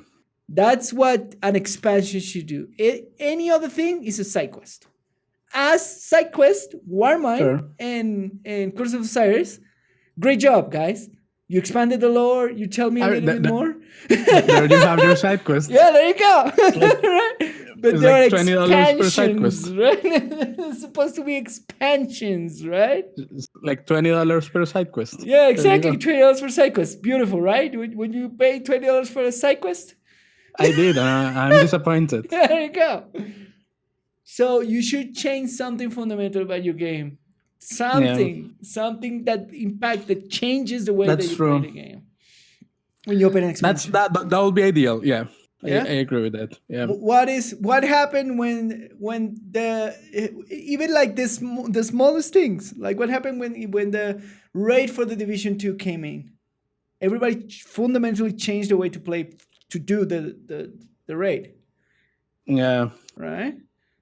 What is gonna happen when that's the next, true. next lore beats? They're not gonna change the way you play, but they're gonna expand the way you play with the new exotics and that sort of stuff, and they're gonna complement it with a little bit of lore, right? The Division 2 Yep. cannot do those radical changes to the overall world. The most thing that they can do is like what Forsaken do correctly, which is introducing new factions to fight against, right? The Division 2 do it with the Black Tusk, and now they're Which I expanding. do. Yeah, when you arrive to endgame, quote Exactly, unquote, exactly. or to the beginning of the endgame Yeah, leveling. exactly. So you Yeah. get like Black Tusk introduced into the game, and then you expand on them. Right now, Division 2 is expanding on the Black Tusk lore. Like if you think about it, all the new missions that we have is like, oh, we're gonna go back to for the Black Tusk people. We're gonna do Yeah, this the because the they're raid Black is Tusk a people. Black Tusk raid. Yeah. Exactly. So they're expanding on that new faction with all this small content. But at some point, if they want to like release a big changes, they have to either change a faction radically, change something about the war radically, some way or the other. So the expansion have an expansion. The rest are side quests, are Even glorified side quests. even this later title update 5 that included the expeditions, Yeah, which is the first big expansion slash update yeah, that added the expeditions, which are different type of thing too, yeah, exactly. Different and experience. that comes into rotation and goes away. That's Yeah, fine. exactly. So Yeah. so that's what expansion should do, right? Agree. Warmind and Curse of Osiris absolutely fail at this. There is no doubt about it. They're glorified side quest by any stretch of the Yes. imagination. Sadly, they yeah. Now that you mention it, yeah. Sadly, Yeah. they are. They are. And now we come to Forsaken, which actually succeeds as expansion, actually changes the way you play and gives you a new faction, and actually gives you a big chunk of lore, of interesting lore to follow through. Because for you as a new player, they actually present what exactly the Fallen are and what exactly the Awoken are really. And it gives like this lore about these other dimensions that the Awoken can have in these other dimensions. They take you to the yeah, Dreaming that's City. true. And they actually like change the way you play because you have to kill these new factions. We have a lot of AoE damage, so they're annoying and you have to keep your distance. And they have these new mechanics about you have to shoot the little containers so they explode in fire and then you have all these mini bosses which are very interesting, different mechanics to shoot to fight them every time. All right. Yeah. So I think you're right. that's Yeah. why they say Forsaken is a big positive for the game because he actually succeeded in inspection. He did Easy. better. Yeah, it came with like the random rolls for the weapons, which was great for the game in terms of mechanics. It expanded the lore of the Forsaken and the Awoken that haven't been touched since the end of Destiny 1. It gives us a new faction to fight with and a different type of powers to fight with, the new 3 systems. That's true. With that Yeah. expansion. So it actually succeeds in expansion, and the Forsaken story is not that bad. Not that good either. But it's not yeah. that bad. It's okay, right? Which is Yeah, sure. which, as we discussed, that the lure shooters don't need like the best lore in the world. Yeah, They just need sure, that good yeah. lore that keeps you engaged with the system because you're playing the game because the mechanics are good and the grinding is good. Yep. Right? Yep. Yeah. So it was decent. It takes you to a prison, very exciting thing, blah blah blah. Main character died. You're like, oh well, bummer. This time it wasn't like, Yeah. I don't care. This time it was like, at least, oh, bummer. Right? The difference between the death of Kate Six and the death of the speaker is like very different. Right? You interact with Kate Six at the beginning, you kind of been interacting Is with him it? the entire game. Is it really? Yeah, it has I, less, it has I a little bit I'll more impact. I'll maintain. I'll shoot Kate Six myself. Okay. All right. Still, Fair, it fair. wasn't enough for me. Okay, For my okay. personal opinion, for my Sure. personal taste, it Sure, wasn't sure, enough. sure. I'll shoot it. Okay, Yeah. shoot it. You can shoot it. You're in your right to shoot him. Nobody's gonna take that right from away from you. Yeah. But it was I it was a little bit better pace, right? It was at least better pace, right? yeah, for sure. I'll give you that. Yeah, it gives you closer to a character, to all this mission, and they kill it in a very tragic way, and then you go after the people who actually kill him, right? That's well interwound, like the lore with the way that all the things work. That's fair. Yeah, And you have the bounty system to yeah, pursue like this lieutenant thing, these mini exactly. bosses. Yeah, exactly. That's all well and good. But I'll still shoot Kate Six in the face. That's fine. I'll choke the life out of him with my own hands. All right, that's okay. That's fine. All right, sure. Why? Okay, sure, why not? Anyway, I'll join the bad guys and sure, kill him. sure.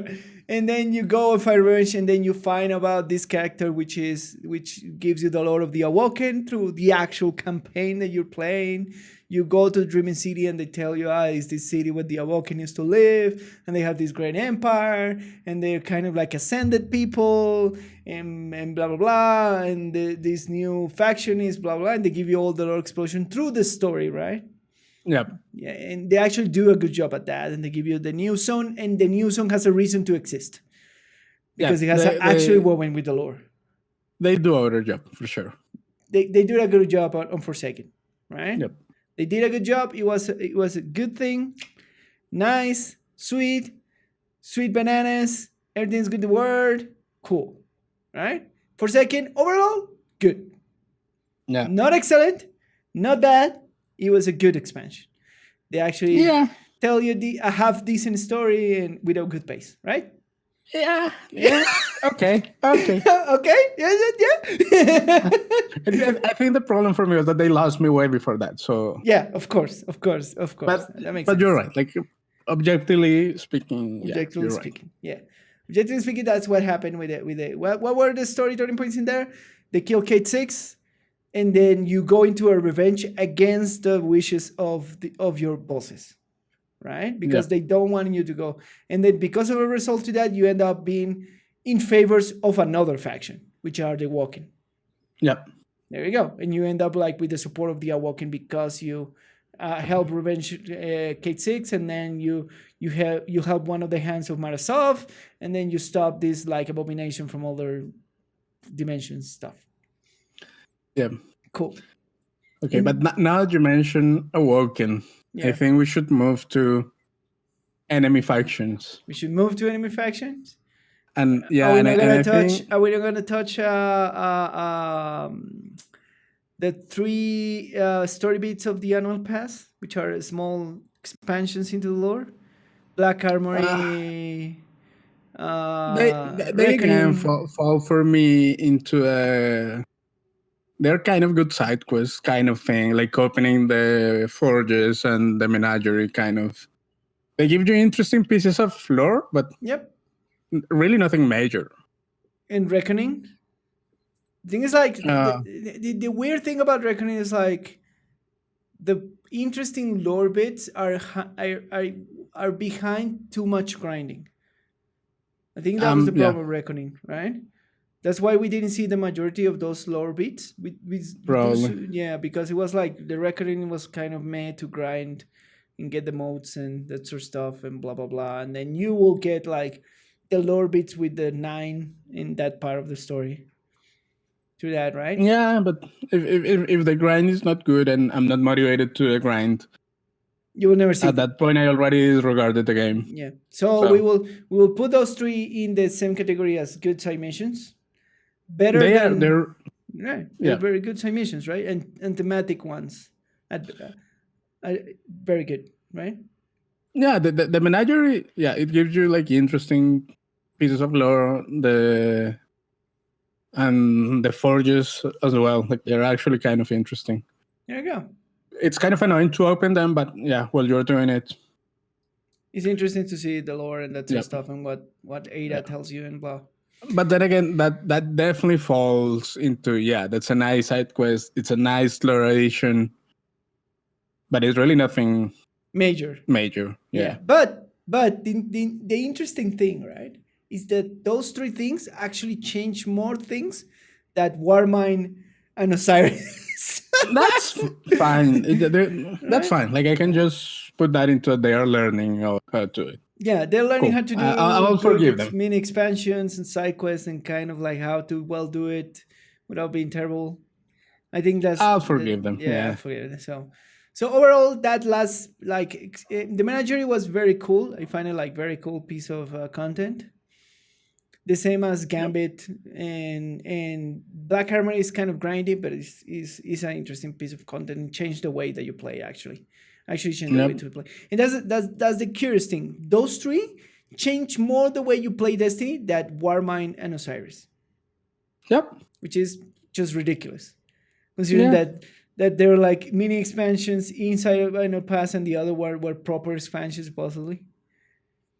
So Yeah. now if you question any proper Destiny 2 streamer, they say that year one never existed. Sure. That Destiny 2 started in Forsaken. That's what they're saying in the middle of year 2. Yeah, I mean, sure. Like, honestly, Destiny lost my interest in the lore of the game like a long time ago, and probably I will never care about their lore if I have to be honest. Oh, that sounds so sad. I mean, come on. First impressions are important. Yeah, that's true. That's true. First impressions are important. All right, And so I give them a fair, like really fair try in fair. playing vanilla and playing year one content. Yeah. It Then will take something like a miracle for me to care about their lore. okay. All right, hopefully someday, I guess. We'll see. We'll see. Now, enemy factions, where you were going, right, Lucho? Where are you Yeah. wanting to start in enemy factions? We probably have different opinions about this Ooh, all right. Tell me about it. because I think Destiny enemy factions are boring AF. Okay. They are. In terms of lore, in terms of everything. In terms of everything. Lore, design, Let's go. how they look. Let's go. Let's start by the Red Legion or the Gold Empire. I don't even know the names. You don't even know the names. No, you know that I don't know the names of the enemy All factions. right, I know that we have red big guys, we have blue guys, Look, yeah. we have zombies, and we have gray people. Oh, okay. All right, let's start by big guys, which is the Red Legion, which is what used to be the Gold Empire, which was Sure. the dudes from the Emperor and that sort of stuff. The dudes that the menagerie was, the big turtle dudes with faces, with dead avocados faces, right? Mm-hmm. Basically, their enemy design as a faction in terms of lore is they're like they're an empire, a world, galaxy conquering empire. Sure. That's the thing, right? And they're big, bulky, and they're made for war because they're constantly trying to conquer stuff. Okay, don't they look quite similar to the big red guys? Big red guys. What do you mean? Who are you talking about? The big red guys. Yeah, they're the conquering guys. Yes. Ah, okay, yeah, sure. They are the Red Legion. Yeah, sure. Those guys. Yeah, them. Yes, so they're supposed to be a big conquering empire that spans and take shadows and blah blah blah, and they either incorporate cultures into their empire if they decided to submit. If they don't submit, then they wipe them out. Okay. Okay, that's our first faction in terms of lore. Okay. Okay, normal, like very very generic bad guy. I will tell you that. Very generic. Yeah. The second faction are the Fallen, which are the blue electric Okay. guys. Yeah. Right? Yes? Yeah. Okay. The Fallen, the lore of the Fallen is like they used to have. The thing about the Fallen is like the traveler passed by the planet and they overdevelopment. They given like a golden age like the humans had in Destiny. So they accelerated in terms of technology, and they give him some light to them, and then the traveler left, right? Okay. And then they spend the rest of the time trying to get back the traveler, which they call the Great Machine, and they become a super technology race. Really? Yes, I never get that out of how they look. I know. And then they become Never. That's that. If you. That, like, this is news to me. I never Oh my thought God. of them as a technological race. And then they become war bands and houses trying to get back to the trouble. The entire thing about them is like they want to get back into the good graces of the trouble. Sure. But I still don't believe you that they are technology based. They were technology based because they were accelerating technology. That's why they have like electric shields. You're telling me. I don't see that in game. And they have like 4 arms, 3 arms, sometimes 6 arms. Yeah. I don't get the arm thing. Anyways. And they have these houses. What I'm saying, like that technology thing, I'm calling BS. And they have these houses that like fight for territory, and they try to unify so they can take back the control of the traveler from the guardians. That's the entire thing of the Fallen. That's why they call the Fallen, because they're fallen from grace of the traveler. Sure. Right? That's all fine and good, but the technology thing? Okay. I cannot roll my eyes farther back. All right. And that's the Fallen. The Fallen are like I think they're like a very wasted kind of enemy faction, because they could at the end, as I see it, the end of the Fallen has to be working for the Guardians. Sure. Which is starting happening to the lore, because there's some Fallen that works with the Guardians in the tower, and there's there's a new house of the Fallen, which is the House of Light, I think his name, I don't remember, which is actually helping the tower and the Guardians so they can like regain the place outside of the traveler instead of fighting for exclusive use of the traveler, basically. That's all fine and good. I still cannot pass the technology thing. All right. You just got hang on it. No, I think it's a fundamental flaw in their design. Like, yeah, they don't look like technologically advanced. Okay. They like for example, if we take Protoss from StarCraft. Yeah. For sure, they look like technologically advanced. Yeah. I believe it. Yeah. But these guys, but the thing is, like, they're not they used to be technical advanced, but they're fallen, right? They didn't. But you don't advance their technology anymore. You don't see traces of that technology in their design. That is true. That's true. That's what I'm saying. Yeah, you're right. So those are the fallen. Next are the Vex.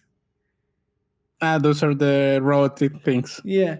Which are those are more technology advanced that which are the weirdest thing ever, because they're supposed to exist. They're supposed to be a race of AIs. It's very unclear. Like, as far as I know about the lore, and I'm trying to remember, right? I don't have the Vex lore here pulled out on my side to double check. But as far, like, because we're going into like our experience and what we know about the game, that's the entire point of the podcast. Otherwise, we'll be doing like an actual like reporting thing about that can be done by anyone. The Vex are these like robots, AI, hive mind like things, which technically has an organic side, which is the white thingy, but nobody knows if that white thingy actually is the Vex or is just a part of them, and they're supposed to be supercomputers that can do time travel, but it's super funky, right? Okay. And then they have these big Vex minds that they calculate things, so the future, which there is no light in it, and everything is vexed, and they're super. It's like an AI weight dream going wild. Is the Vex? Is the faction of Vex? I really never been like interested in the actual thing That because I that find it like that meh. that that thing that you just told me definitely sounds more interesting than the other two. Okay. By far, like All right. just miles more interesting than And that's the a thing about the race of Vex. warriors and a technologically advanced race that doesn't have technology. Yeah, and and then you have yeah, because the Red Legion is supposed to be like a reflection of the Roman Empire, supposed to be like something like Yeah, that. that's Yeah, sure. Still sure. boring. Yeah, and then the Vex, and that's the thing about the Vex, because they don't know if the Aureola supposedly has like a biological component, but they don't know if that's where the Vex comes from, or they have like this hyper machine mind. All of that I don't sounds know. way better. Way better. Sounds way more interesting than a Okay. reflection in the Roman Empire. All right, cool. And that's the Vex, right? Basically, Terminator machines, time travel Yeah, Terminator machines. They want cool. to That's good. make the it's like a mix between Terminator and the Borgs from Starship, That's cool. from Star Trek, something like that. They want to like became everything Vex and make like destroy anyways. Sure. Moving on, we have the Fallen, which is the new. Is it Fallen? No, it's the Forsaken. No, what's the name of this? Fuck, the blue dudes, the glow blue. Fallen. Those are the Fallen. No, Yeah. no, no, no, no. Those not the ether ones, the new ones. The Taken. The Taken. No, those are the black ones. The Hive. No, those are the green ones. The Scorn. The Scorn. Thank you. Which are the new ones? Which are awoken and fallen, infused with blue ether, as far as I know, and they are revive dead people, so they're kind of zombies. Okay. And yeah, and they serve these all Amkara gods for some nefarious plan, and that's it. That's about I know about the lore of these guys. Sure. And they play I with mean, fire. like from how they look, for me, the Taken are like Fallen with fancy armors. Okay, what? That's how they look to me. They take it something else different. Sure, but that's how they look, like all skinny and bluish, just with fancy golden armors. The fallen are like, all right, yeah, sure. Isn't aren't the Fallen like bluishy? Yeah, they're And bluish. Yes, yes. and they Yes, have spears and stuff. yes, they Yeah, are. for and So the the scorn Taken, are no, like the Scorn. the scorn They are like look the fallen, they look like that. fallen. Yeah, right. They just have fancy golden Yeah, I helmets think and they're like flails. I think they're reanimating fallen. I'm not entirely sure. Whatever I tell you is like it's probably wrong. Sure, but All my right. point is my point is, with that basic understanding of the lore, their design is kind of too close for the other one to be interesting. Like, sure, Sure. do you know what I mean? Like, Yeah.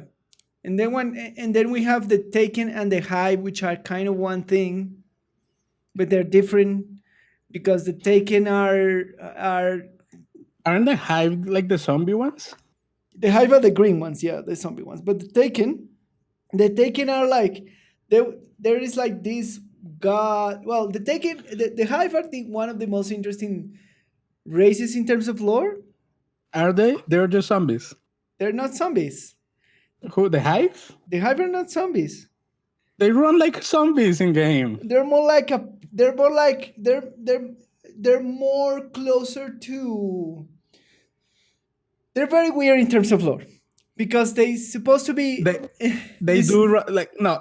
Tell me that this is wrong. They do run like zombies. Yeah, they're in like game. they're They kind have of these zombie. rushers that get into your face. Yes, they're zombie like Doom zombies. Yeah, they're zombie like. All right, yeah. They agree. But the lore is like they used to be like this race of like very insect like creatures, and then they find these things that are kind of like dark gods, like deep in beneath the world, and then they took those dark gods into themselves, and they become powerful, and they gain space travel, and they start like infecting people, kind of like an infection, but and then it started to like make zombies? Yes.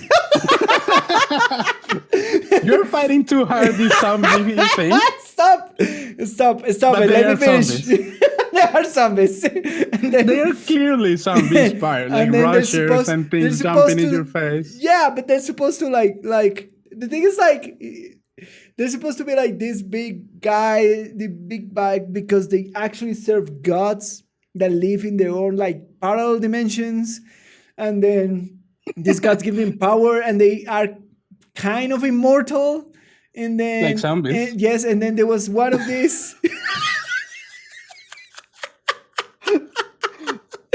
There was this one of these guys who actually like took one of the powers of the dark gods, and then they make the Taken.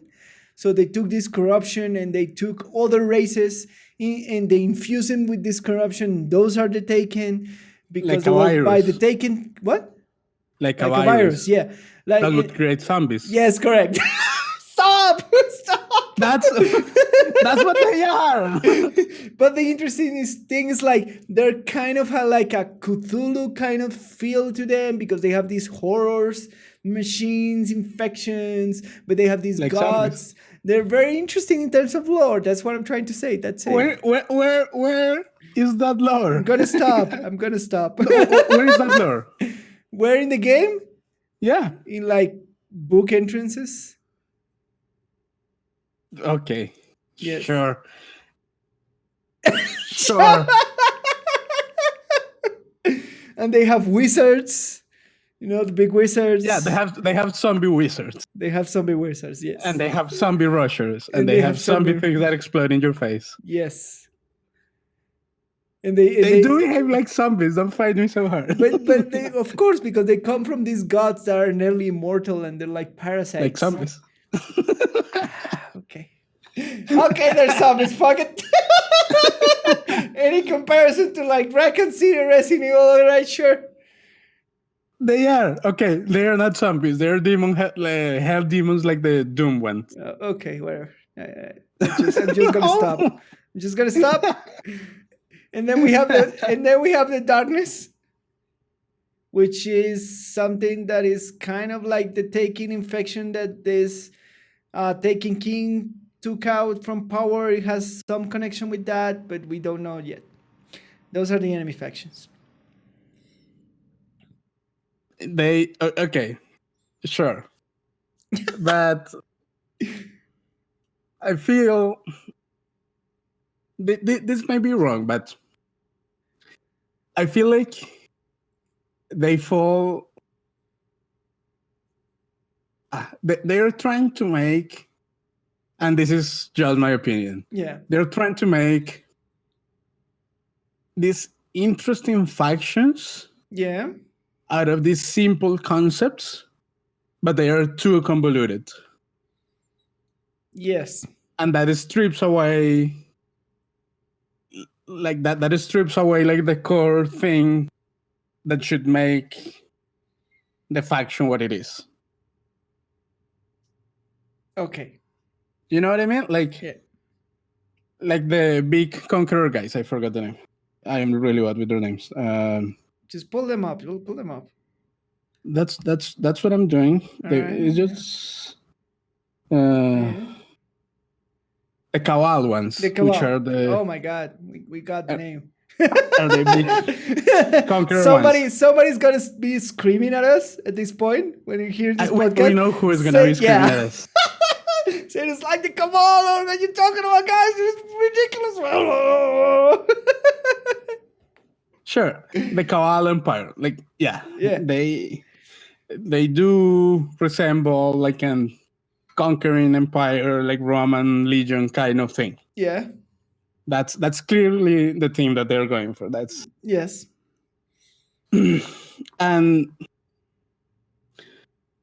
But first of all, for them, I don't feel like they have anything anything more than that going for them. That being like a big scary empire.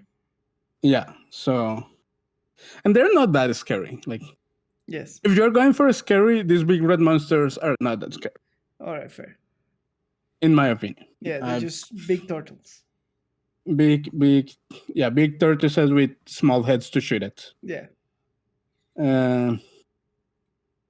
But the concept for me is too simple. That's what I was gonna trying to get. Like, they either fall into a too simple category, like the Koal. Like, yeah, sure, they're like a big conquering army.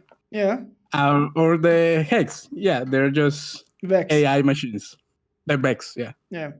They're just big AI machines. Yes. Sure, they may have some organic core. Okay, but they're still like big robots that shoot lasers at you. Yes. And they're kind of that side of the spectrum, they're like really basic concepts that I don't feel like they have anything interesting enough. And on the other side of the spectrum, you have the other ones that you described. The Fallen, the Scorn, the Taken, which are kind of, they are playing on some basic concept kind of thing. So, for example, the Fallen. Yeah. So from you told me, like, yeah, you have these tribes, these warlords kind of thing going for them.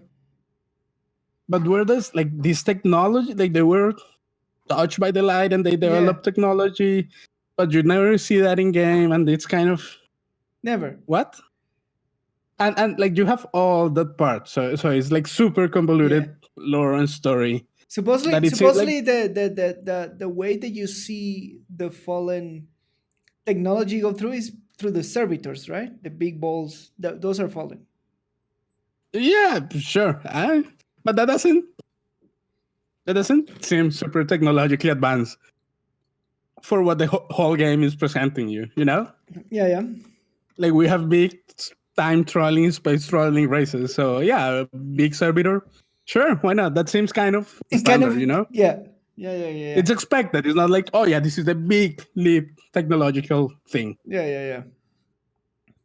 So for me, they fall, for example, in that category of, they seem to be playing on this like warring clan stereotype. Yeah, kind of like houses, warring houses. Yeah. But they threw too much shit at it. Like, just throw stuff. And now it's super convoluted and too complicated for me to go dig into the remains of whatever they were trying to. Yeah, okay, fair. And the Taken fall into that same category for me, as well as the Scorn. They're kind of playing on some of the roles, but they throw a lot of stuff, a lot of lore, a lot of difficult words to understand, and it's kind of it's on their hand too complicated. They're trying to make the thing too difficult. Yes. And that's why for me the factions in Destiny 2 are kind of alienating. They don't strike a nice balance in between being I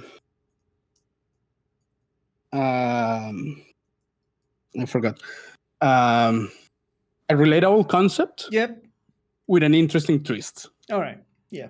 But with a simple, interesting twist. It's not like fallen and touched by the light and then everything went south, but they still have, it's too much. All right. And that may be just me. Like, I may be a simple-minded person, Okay. but like for example, I like factions like the division to factions. Yeah. They're fairly straightforward. Yeah. Yeah. Like you have the Black Tusk. Yeah, they're just military guys with a lot of technology. Yes. So they're almost your standard soldiers. They just have robotic dogs and Yeah. stuff And like that tanks. no And one many else tanks. has, Yeah. and tanks. And you have the outcasts. They have rushers and things like that. That they have like a more clearly defined skin color than the than the And Destiny ones for they have me. suicide units, and they have like Yeah, poison, exactly. and The rusher guys that and they have explode in your fire. face. Yeah, and they have fire most of all. Yeah. Yeah, but for example, those rusher guys are exclusive, and it's kind of like these insanely like abused people that they just want to explode themselves into your Yeah. face, and that's Yes. pretty much it. There's not much to it. Yeah. We also have the military guys. I forgot their name. True patriots. The true patriots. Yeah, that's just more military guys. Like, but they don't have the technology. They're Yeah, just, they just have like a guns. group of but they stick to it. Yeah. They just went wrong and Yeah, they just patriots with too much patriotism. They got too wrong. much America. Yeah, too much America. Too much America in their coffee. Yeah, and it's an interesting. It's like a simple concept Yep. with a simple twist that Yes. makes it different enough Yeah. without complicating it too much or keeping it too simple. Yeah. And definitely not to keep coming to this, but Warframe does a really good job for me with that. Simple Because- enemies with simple twist, interesting concepts. Yeah, because you take the Corpus. They are the technological race in the Yep. game. They rely heavily on technology. They have drones and proxies and robots that fight with you. Yep. And the twist is that they should just form a religion around profit. Yeah. And the whole law relies, They make hyper capitalism because they were hyper technological, basically. exactly. Yeah. And then you have the Grenier, which is just the military side of the thing. Yeah, they're Yeah. just soldiers.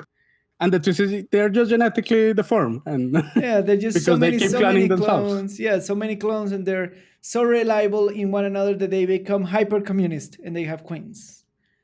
Yeah, but that's it. Like there is still a Yeah. simple concept of just the military guys, but they are just cloning themselves too much, so they Yeah. are deformed. Yeah. And then you have the infested, which are straight up zombies.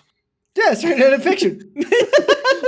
Space zombies. Yeah, plain zombies and infection forms and Yeah, and if they're straight up zombies, they rush at you. They Yeah. don't have weapons. yeah, they just want to They hit you mainly in the do- face. They do toxic Yeah. and yeah. But they're like simple, kind of with a really interesting twist Yeah. that makes it more relevant, I guess, All right. Yeah. without throwing too much on its face. Okay. Yes. So and that's probably one of my main complaints with the world of Destiny 2 is that it seems like their lore is too much, it's too convoluted, it's too much twisting around, Yeah. and it kinds of, for me, it kinds of fall somehow on the uninteresting side because of that. Yeah. Yeah. Okay. Maybe So is it a problem of a delivery method, the way that they're giving you the lore? It's probably a problem with everything, like all these things that you just told me about the factions. Yeah. That's not sold to me in game. Yes. No one tells me that. Yeah. And not even And- and I think the problem is like not even the basic stuff, right? Not even the basic stuff. Yeah. Yeah. So So, for example, in Warframe, even if you don't pay that much attention to the lore, in the Glass Gambit quest, Yeah. they tell you about the corpus. Yeah, they tell you about the profit and They tell you all the obsession, profit. yeah. You have to play the index, which is basically a twist. And yeah, they only care about the profit, but they are only fighting with these technological proxies, and that's Yeah. it. Like that's kind of the gist of the corpus. Yeah. And it's the same for the other faction. So if you play the Atlas quest, you go and fight the Jordas Golem, and they explain you a little bit about how the infested came to place, and yeah, they are zombies infected by a virus. That's fine. Yeah. But they kind like, even if you don't go too deep, if you do the side missions, Yeah. you get the flavor of the factions. Correct. All right. Yeah. And you get it. Yeah. So, for example, for the Grenier, if you do the one where you rescue Clem, yeah, they tell you about the genetic defects and how this guy is different because for reasons like for some mistake that happened in the cloning process. Yeah. And you get the gist. Yeah, they're just soldiers that they're cloned a lot. Cool. But Destiny fails to allure all this apparently rich and deep stuff. Because for me, still the hype are just zombies. Yeah, I think maybe the problem is the delivery system of the lore. Like, I don't understand. Like, I understand why, but did you ever play any of the Mass Effect games? No. All right. In Mass Effect, there were a bunch of alien races, and you interact with them a lot, right? And then sometimes you ask them, what is the gist of the alien races? If you want to do, like, if you want to understand a little bit more, and they will give you lore pieces in lore entries as any relevant game, right? Yeah. But not everybody is willing to go to a lore entry and sit down and read for like a bunch of time. Oh, yeah, no, definitely not. You cannot count on that. That's a mistake. Yeah, exactly. You know how they fix that? You know why, for me, Mass Effect 3, the Mass Effect trilogy is one of the best games in terms of how to deliver lore and tell a story into a game? Besides of the good main story in front that it's giving you, because every time you go into an entry, they actually read it to you. Oh, that helps. They read it to you in a good tone, an interesting tone, according to they do good pause. You mean like you can have like an auto reader, right? No. Like an actual voice actor reading the thing with a good delivery. Yeah, exactly. Sure. So I read every single entry lore in Mass Effect because of that reason, right? Yeah. Yeah. So I think it's maybe a problem of the delivery system, and why that's definitely a big part of the problem. Yeah, and there is simple ways to fix it like that. Things like doing something like Mass Effect cost a lot of paying the voice actor to read the entries, and when you have so many entries, the price is going to be kind of high. In the same in terms of a space of actually audio space, because audio is much like heavier than text, right? Oh, yeah, definitely. But there's ways to deliver that. There's ways to get you interested in go and read the lore, right? There's ways to make it interesting, right? There's ways to highlight it. Not only make it like the game actually read to you. That for me, that's the best solution, right? Because you feel like just the basic feeling of somebody actually telling you a story instead of just reading a text is like so much better in terms of interacting with a game. That just sitting there and reading, right?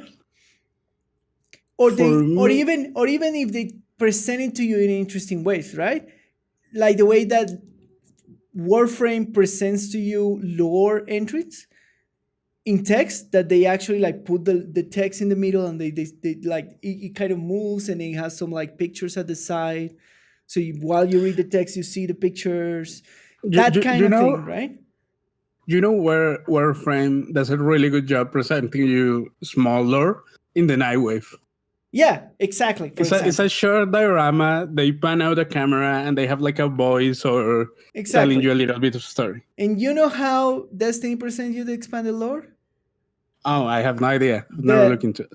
the most boring way that you can imagine possible. A wall of text. A wall of text in a gray background with white. Oh, shit.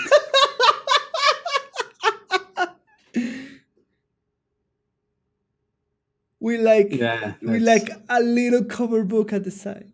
Just- you see? So I know yeah, more of the lore because I s- I find it more interesting to actually go and see the YouTube videos where they actually narrate me the lore. sure. And that's why I find the lore of Destiny much more interesting.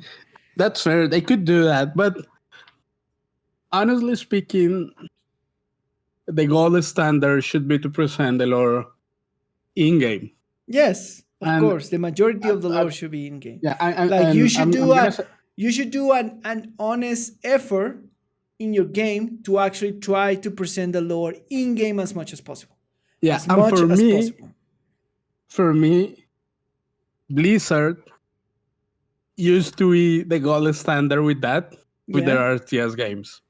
If I have to be honest, StarCraft One story campaign, I Yeah. love it, and I love the story because Yeah. basically they narrate the lore to you on those like pre-mission and post-mission screens. Yeah. They didn't have like animation stuff. They just have like some faces with moon lips Yeah. Yeah. and voice actors like doing the dialogue. Yeah. Yeah. And that's what how it was for StarCraft One. Yes. Correct. And when I played through that campaign, I love that. That's probably one of my favorite stories to this day. It's so engaging, like the betrayal, Yeah. the thing when the Queen of Blades was born, like Yeah, and you John learn about the Raynor. protoss and the technology through their Yeah, conversations, and so it's a problem of but the so at the bottom of it that what this all is telling me is a problem of delivery system. How do you deliver the lore inside the game, it may be, right? And it's been and criticized for it's a forever, right?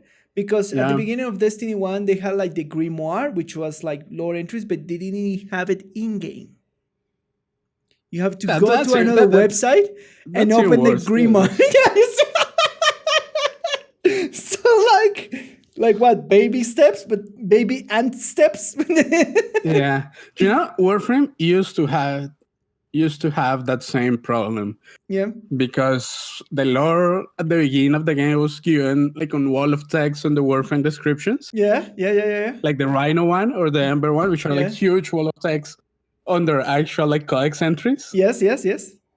And it was like that for a while, Yeah.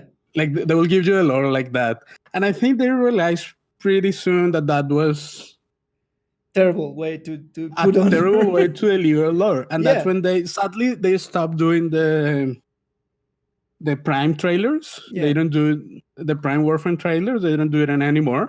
Yeah. But those were actually like pretty cool. Like they were outside of the game. Sadly, they should have included them like in the codex in the game. Yeah. But they realized that that doesn't work, and I feel like at that point is when they came out with the older quest, like the Glass Gambit or Yeah. Titania's quest or stuff like that. Yeah. Yeah. And then they discovered that they can do this small quest with like voice or dialogue where they can deliver the lore of the frames. Yes. And that's And it. yeah, that's yeah, it's And now it's a lot of work. And now the things like Destiny fans will defend their game because they have good ways outside the game that they get their lore delivered. Either by books, because they've been doing a book series, the books are beautiful. Yeah, but Or either by we these YouTubers which been delivering the lore to all the community.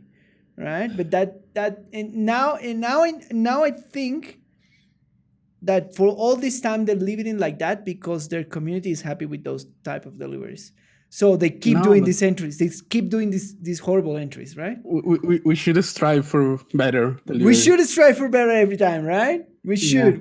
We shouldn't just realize in this like, yeah, they're doing God's work. That's why in part I like the lore of the Hive because of this YouTube creator, which actually read me the book entries and explain me the actual lore behind like thousands of fucking, sorry for the swearing, thousand of stuff like written down in gray background with white letters, Yeah. right? Yeah. Like you're doing a video game, not writing like historic entries Yeah. in a chronicle, because that's what it looks like, right? Definitely. Yeah. So and like this this expanded lore creators for Destiny has telling me many more, much more interesting stories than the ones that been actually telling me in the game, Yeah. which is I can see ridiculous to that. think, right? I can definitely see it. And the writers of Destiny had real potential, like they have this like actual potential of like Cthulhu like lore, very interesting twisted thing about desire and power, and people going crazy for it, and blah blah blah, and very interesting deep lore, but it's badly delivered. You never feel it, right? And now Yeah. I'm gonna ask you, what are the memorable encounters that you can describe, like after going through the NPCs and the characters and the lore of the game? What are the memorable encounters that you can discover in Destiny 2 that you can remember now?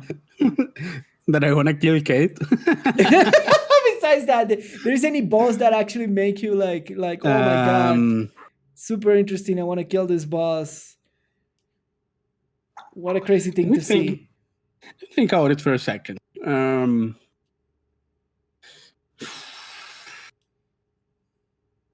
Not really. Not really. Like the first big boss, it was kind of meh. We just got there and we killed him. Yeah, that was Ghoul. That was Gary. Yeah. Then we met Osiris, and he was supposed to be like a really big deal, but again, It was, that apparently came out from Destiny 1 lore, so I didn't care much. and we killed the big dude at the end. Oh, yeah, sure, we killed the big computer. Okay, Yeah. cool. Then we had Warmind, which I honestly don't remember of. That was the Rasputin thing. Yeah. I didn't care much. Yeah. And yeah, it was Then- the big worm. That was the big worm. Yeah, the big worm. That's nothing. That's like, nah, Nah. not really. And then it I think the has- most memorable thing for me was when they killed Kate and people made a big deal about it. I was like, I want to kill it. Okay. and then I'll kill it. And at the end of Forsaken, the big meatball that didn't make an impact on you.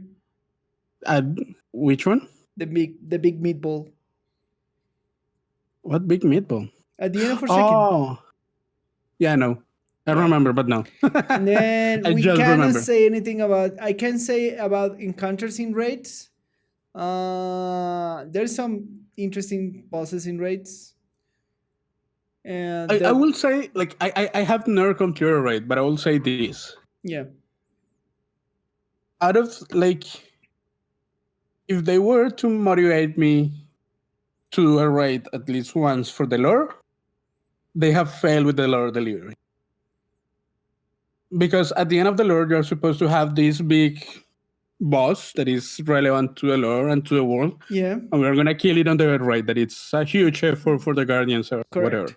Yeah, Like, if I'm not going to do it for the loot, which is, as I mentioned before, my main reason. Yeah, reason, I could do it for the lore, like to go and And see the big experience, yeah, guy and yeah, experience it. But the build up prior to that yeah. has failed in that regard. Oh wow. Okay, so No, like to the point where I'm at the game. yeah, I have played what I have played. yeah.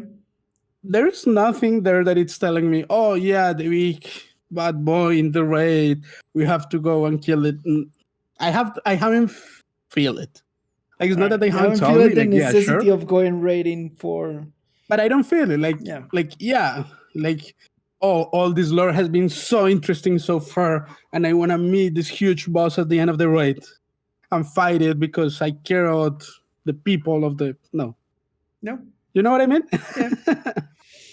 Oh my Even if god. I were to do it only once, Yeah. Yeah. Yeah. Yeah. Yeah. Yeah. Yeah. lore-wise, I don't have a reason, and I will do it. Like I will do it to complete the story and to have Yeah. the full lore experience. If Yes. so far the lore would have been meaningful All right. to me. Okay. So on to the next thing. We already talked about how high were expectations before playing the game at the beginning of the main story, that we were recommended this game multiple times. And so, Yeah, but there is yeah. there is something that I want to mention there, All right. and Go ahead. is I was really hyped for the lore of the game because of Seos. All right. Like I talked to him a couple of times. He told me the lore was amazing. The game was super interesting, and I was really hyped. Okay. And once the game came, yeah. just crashed down to the floor, just straight up. Like, Oh my god. what is this guy smoking? This is not a good story. This is not an interesting world for me. Okay. I was hyped because I wanted to play Borderlands 2 in a bigger scale. Right? That was my Fair. hype for Destiny 2, right? It was like, oh, big MMO FPS, woo! The Lord, I was like, whatever, man. Tell me what to shoot, dude. Sure, and as I mentioned before, that's also a case for me for the like moment-to-moment game. Yeah. But like I had friends, like I had people before who were hyping the story for me and the lore, telling me, "Oh, this is super interesting lore." Yes. Like I came to it and like, dude, you have that lore in your head. In your head, yes. And like to contrast that, and this is probably because of my prior expectations. Yeah. When we came to Warframe, Yes. as we mentioned before, we came to a game just kind of a pastime between. Yeah, we come to a game Diablo because and Destiny? If you're gonna play Destiny, well, it's better Yeah, you go and try Warframe, because and then we saw a review of Warframe. It was free and it was there, so why not? Yeah, exactly. And it was free, and I'm like, oh well, why not? And for me, experience was, yeah, sure, we'll give it a try. The mechanics were really good, so they got engaged. They engage us. Yeah. And once we reached the story, it was for me a huge crescendo. Yes, like, absolutely. oh I absolutely my agree god, there. like the story is so good. Like I had zero expectations. Like, yeah, zero. exactly. Zero expectation. Nothing. Like, oh my god, you already satisfied me with like the movement and everything I can do in a free to play game. And then you came here and give me this like beautiful story and these story beats. Oh my, what are you doing? It was kind of like it came swinging. The story came swinging really hard. Like ballpark. Yeah, it's an amazing like that second dream first impression is so good. Yeah, because it comes out of a left field completely. Yeah. And you're like, what is this? What is this? What is and this? The community makes a huge effort to keep it like that. Yeah, which is so cool. So cool. Yeah. Like, just as a side note, like I have told you this, one of the things that I enjoy the most is to watch playthroughs of Warframe. You're a weird person. See the people discovering the game and get into a quest. I enjoy that so much. And it's amazing. Like when you see new streamers playing Warframe, like the community keeps them from getting spoiled from like a years old reveal now. Like it's been years since that quest came. Yeah. How long did the second dream came in? Wow. It was like what, 4 years ago? Probably something like that. Like 3 years ago was the second dream. Like it was a long time ago. It wasn't like it wasn't very and you still keep it hidden. You still keep it like, no, you will see. But yeah, you're right. But that's like that kind of thing is beautiful. Yes. Yeah, you're right. 2015 came. Yeah, 3 years ago. December 2015. Yeah. But that's the kind of thing. Like, also my expectations for Destiny were far greater than for a lot of games. Yeah. But they under-deliver so hard. Like Oh my god, it was such a disaster that Destiny Vanilla launch. I was And there. honestly, even the division made a better job for me, Yes. because we also came to division 2 without knowing much. Yeah. Like I just told you, like, oh, the game is in open beta, it's free, we Yeah, should we give it should a go try. try it. Yeah, I remember. And it was the same. Yeah. We get hooked, we say, okay, the game is really fun, we're gonna get it. Yeah, the gameplay is really good. It's really fun. We got it, Yeah. and the story was fairly entertaining. Yeah, it was fairly entertaining. It wasn't like the super surprise of like second dream level No, no, Warframe, no, no, no, no, no. But it was. but it was, for what it was. It was nice. Yeah, it was It was cool. nice. Yeah. It was playing. We rescue a president. We Yeah. discovered that the president is an asshole. Yeah. It's fun. Absolutely. Like, Yeah, it's fun. It was fun. Yeah, yeah. I agree. To without that. being like the most revealing thing and the most interesting story. Yeah. No expectations. It was competent enough to deliver Fair. a decent enough entertaining story. Fair. All right. That's what I want to mention about it. All right. And does the game make you feel immersed into the war through the weapon design, the character design, the level design, the way they deliver the lore? So I'm gonna say something that I have told you before. All right. And is Destiny for me is not weird enough Yes. for the type of sci-fi. And that I'm my looking and for. my answer was in defense of Destiny, they kind of have this ambition of making a Cthulhu like a cosmic horror like history. That's what they're trying to do. But I get the feeling, like thinking about it, that they've been pulling too many directions, right? I agree so much with that. They don't have a clear direction. Where do they want to go with the game? Yeah, because With the feeling of the game. Yeah, exactly. Because the thing about the light and the shadow is very cosmic horror, like this shadow thing, this darkness that's gonna consume the universe and turn it out. It's like that. That's the epitome of cosmic horror, right? This unknown force out in space that's gonna destroy everything, and you have to fight against it, against unsurmountable odds, right? That's the hook of the overall lore story that Destiny is trying to make. But inside of that, you're trying to like take like house conflict with the fallen, and then ascended conflict with the thing, and then you have the higher gods with the hive, and then you have the conflict inside the guardians, and you have thing about the lore. So you, in all this noise, that overall thing of terror and horror and mystery gets lost absolutely lost in the thing, right? And I wanna put in context, for me at least, what it means that it's not weird enough. All right. So let me draw a mental picture of what I mean. Yeah. So we have for the game that I kind of enjoy. I have in one hand like the super grounded sci-fi, like Destiny 2. Yes. Is grounded sci-fi. It's something that could happen in the next 5 years. Nothing crazy. Yeah, we have robots and tanks, but you kind of imagine that, and you expect that from a Tom Clancy game. Yeah. It's grounded in reality. Yeah. On the other extreme, you have Warframe sci-fi, which is let's do crazy bananas thing. Yes. Like how in a frame that it basically eats enemies and it spits them out. Yeah. Why? Yes. Because we can. Having a frame which distortions time space and create bubbles and time space through reality and freeze them. Okay. Yeah.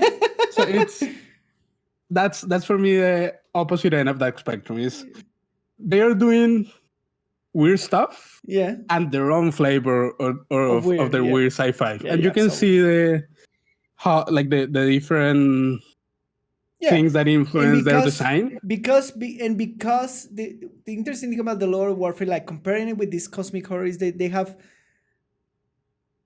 technological horror, right? Yeah. Because the overall story, if you understand the overall story of Warfare, is all about like super technological advance for survival, right? Yep. At the end, that's the overall thing. And what has happened when you advance the technology so much that you start to create life on top of it, and why do you own to your own creation as a technology, right? It's the whole dilemma of the AI. That's the entire whole. even if it doesn't look like in Warframe, that's the actual theme of the game, right? Because it's Yeah, different. It's difficult to actually extrapolate with all the lore that is giving you to Warframe. But that's the overall story, the central story. But I think even if it is all argued, is not that difficult to extrapolate. Like if you have played through all the quests, Yeah. basically you get the idea that what happened was we had this technologically advanced empire. Yeah. They tried to create life. They sent it to colonize something else, For and their own that survival. newly created sentient thing Yeah. just rebelled against its creators for whatever reason. Yes. And that's the technological horror aspect of it. Exactly. So if you play through a campaign, you get like, and if you paid attention, you get it. Like it's, you get the gist of it. Yeah. It's there.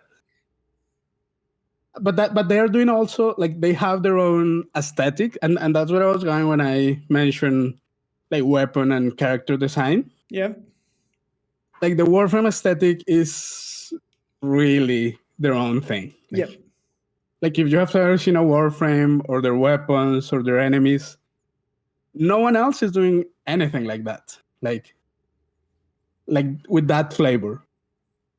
For me, Destiny, it's again. So we have these two extremes, and Destiny falls in the middle, flat in their faces, because the flavor that I get from what I see, is too vanilla. It's like the armors look like armors without nothing much. Yeah. The weapons look like weapons without nothing much. Yeah. The enemies with shields have shields like that. Yes. You know what I mean? Like it doesn't have spice in it. Like, or I don't see it, or I don't get it. And it's probably because my point of reference is Warframe. Warframe is super weird, and it actually took me a while. Like at the beginning, Warframe was kind of too weird for me. But like after a couple of hours, it grew up really fast. Like it's like no, like these guys have a clear direction with the aesthetic that they're going for. Yeah, and like Warframe is super out there in terms of character design. It's super out there. Super they don't pull punches. Yeah. It's like nothing. Like the technology of the corpus is super weird. Like technology, the Grineers are like super weird design. Like they have like this bulbous kind of like round kind of armors that is like.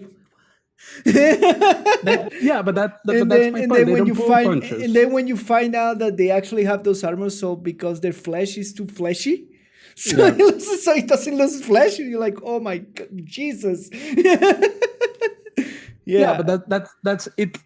There is nothing like that. Well, Destiny kind of feels too without anything special. I don't know if that makes sense. Like it's I think it's well designed. It looks good. It has its own style. I think but it doesn't pop to the eye. The enemies, some of the enemies design are interesting. Oh yeah, sure. I'm not throwing like. I'm not saying that they don't have interesting pieces here and there. Yeah. I'm saying as like in general. Yeah. As an overarching feeling. Some of the themes comes more like in terms of immersion of what you see. Some of the things come more with the exotic things, like the exotic armors are weirder in terms of design. But it shouldn't that shouldn't be the bar, right? The bar should be like your basic aesthetics should look weird, not like normal armor made of like polyester and like normal metal. It looks like foam armor. Yeah, exactly. It's not like something that you can easily cosplay. Right? But you should be like, yes, you can do that. You can take like basic designs of armor and put technology in it. You're supposed to be in the future, right? Or if you're going to do a future past, then make it clear that it's a future past and make like the armor imperfect, right? Yeah. But they don't do either, right? If you put in the example that you're making this armor by hand, right? Then make it by hand and look and show imperfections on it. If you're making that this armor is making like high technology, then show high technology in the armor, make it like, I don't know, simple things like little microscope thing is passing through it, or little Yeah. lights inside the armor of like, if you turn around the armor, it looks like a very high quality material inside of it, or something like actually floats or sticks to you in a unnatural high technology way that it differentiates from it. But that should be like from the basic standpoint from the artworks. And then with the exotic, you go stream with it. Right? With the exotic, you go all the way out, which is some of the job that the exotic does. If you see the exotic, there's like some helmets that are like just lights going all around, and there's some helmets that are like a skull that is clearly a skull of something put it inside another thing, right? And there is where the exotic succeeds, but it should be a base from because you should be delivering that sensation from the beginning. It should deliver a more deliberate, like, aesthetic that makes it feel like this is Destiny. Well, I feel like this is gonna sound really odd, but it feels like any like Chinese rip-off game could look like that. Fair, but what makes then for you? What makes Destiny Destiny? What makes Destiny 2 feels like Destiny for you? That is kind of no special to me.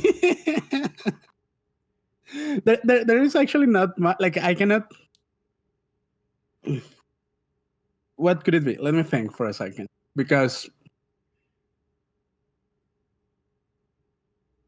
I don't know. Nothing. Like, it really nothing. Like, the gameplay would be the other thing, right? The other thing. The gameplay, yeah, sure, the mechanics, but I'm not talking about the mechanics. Yeah, but nothing else. That's so point, right? Okay. For example, yeah, for me, it doesn't feel and it doesn't seem that different from Halo kind of enemies and because they're the same developer. And soldiers. Sure, they're the same developer, but it shouldn't be. That shouldn't be the problem, right? Should feel distinctive. If not, Destiny will be based on Halo universe. It's fun. It's like saying Diablo should feel and look the same to Overwatch because of the same developer. No, like they have clearly distinctive, aesthetic directions. Yeah. I agree. Even if it is the same developer. So in terms of lore, nothing makes you feel like there's a difference between nothing makes you feel like it's Destiny, like punctually Destiny, like. Probably a light, like the lore, the light trawler thing, moon that goes to Earth. Oh, okay. like if I turn on the scene, I think, oh yeah, the moon guy that goes to Earth and has the light. All right. And to close this discussion, what do you think about the expanded lore through content creation that Destiny has been like realized for that we discussed? What do you think, Panchuli, about all the work that these guys have been doing trying to deliver Destiny lore to the audience? Nah,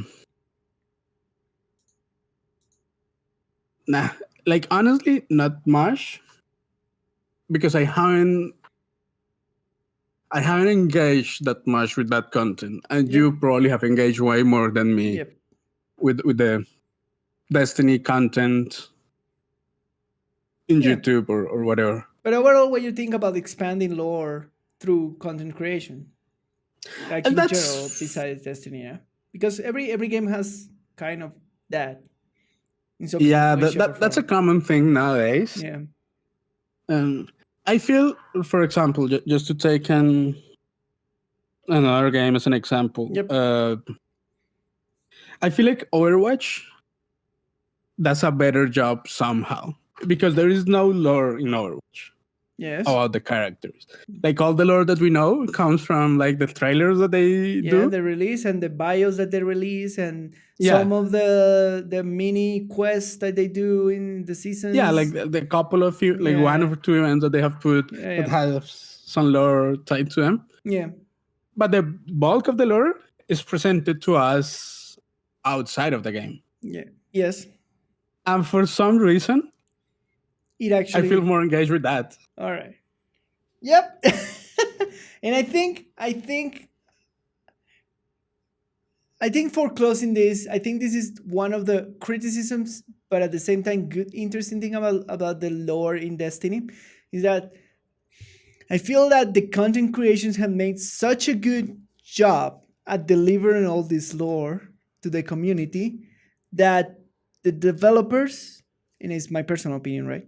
That the developers hasn't tried to figure out better ways, like faster and better ways to deliver this lore to the player directly.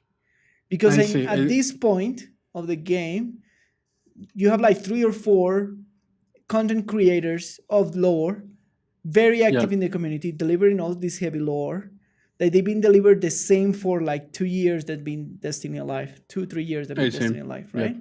And for me, they're making a disservice to the game because the lore that they're writing is very interesting, but they should try to deliver through the game. And it's the same fallacy they did in Destiny 1 because they tried to hire deliver them. the lore outside the game with the Sure, I see what Grimoire, you mean. right? In the website.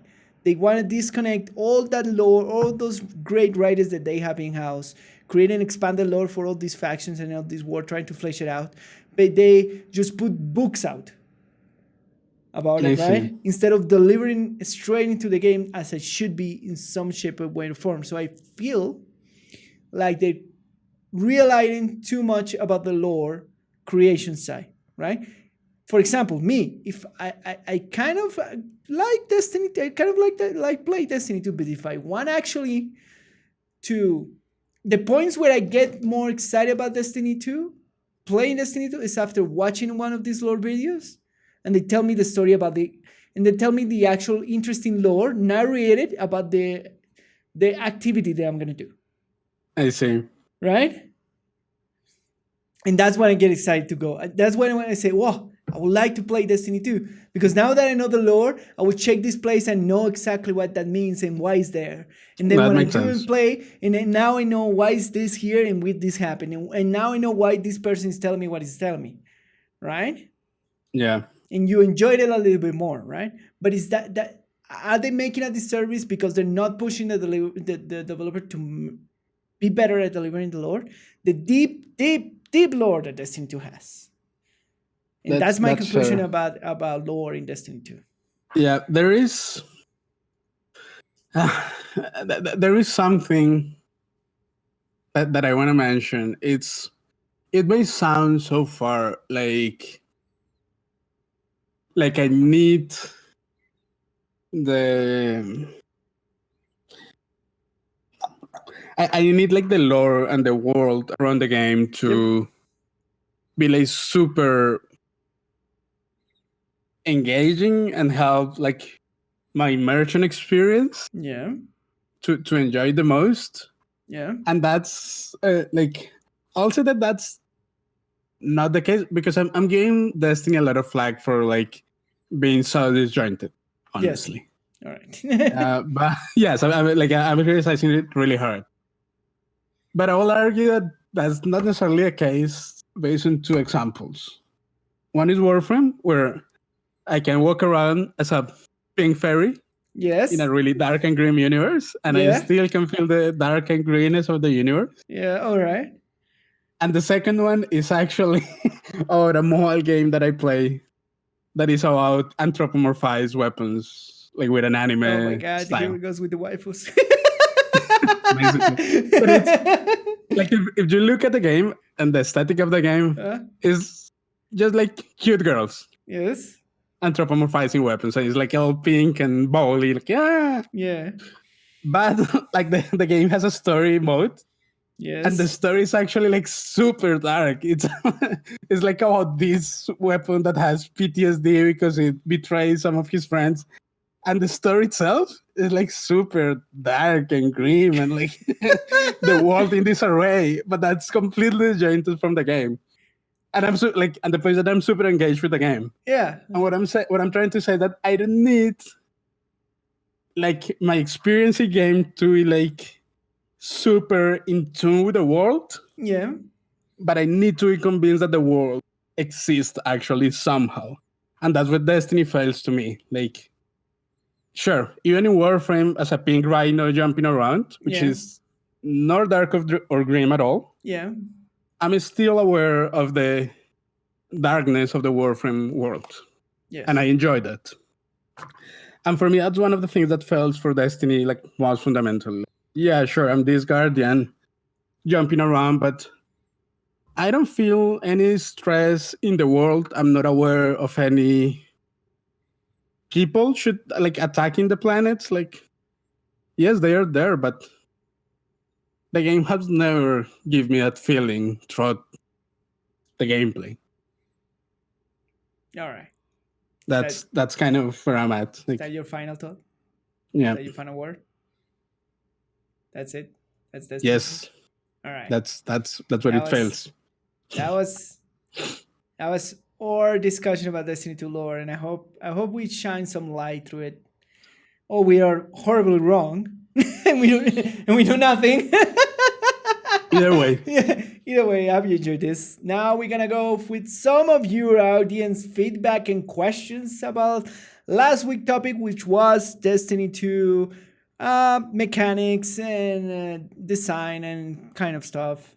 Yeah, So like the more first, technical side. The first feedback that gets is like we have some inaccuracy with Destiny and systems oversimplifying the content. So what are you gonna shine about that? What do you say about that, Lucho? Would I'll say that yeah, sure. Yes. Because I mean, yeah, basically I haven't played the raid. I haven't experienced all the content. So yeah, I mean, I don't remember a lot of the Destiny stuff from the top of my head. Yes. And from the oversimplification of the systems, that's how they feel to me. They may be more deep than what I describe. Yeah. But the whole point was kind of, it doesn't feel like that. And that's not shown to me in game. And from what I have played, it feels, and I make emphasis in feeling, it feels super shallow, and the game fails into showing me the deepness of the thing. All right. I second that opinion. And I'm that being like more deeply, I don't think like this. That has potential. I see the potential, but I don't know. I don't know. For the next feedback from our audience is Destiny is not Diablo. Stop it. It is. I do agree. It is not Diablo. And my point last week with that is, I want Destiny 2 to be more like Diablo. Yeah. It is not. I know, but that's what I like, and that's of course just my personal preference, and I don't expect most players actually to agree with that. Yeah, it's Lucho, would like Destiny to be more like Diablo. It's a desire. Even if that's a mistake. Oh. It's my forbidden love. Oh. And our last audience question / feedback. What will we do, me and the Sweaty and the Farmer, to make Destiny 2 more Diablo-like without losing the more time-deprived community people? Yeah, and this is not an easy. There is no easy answer to this point.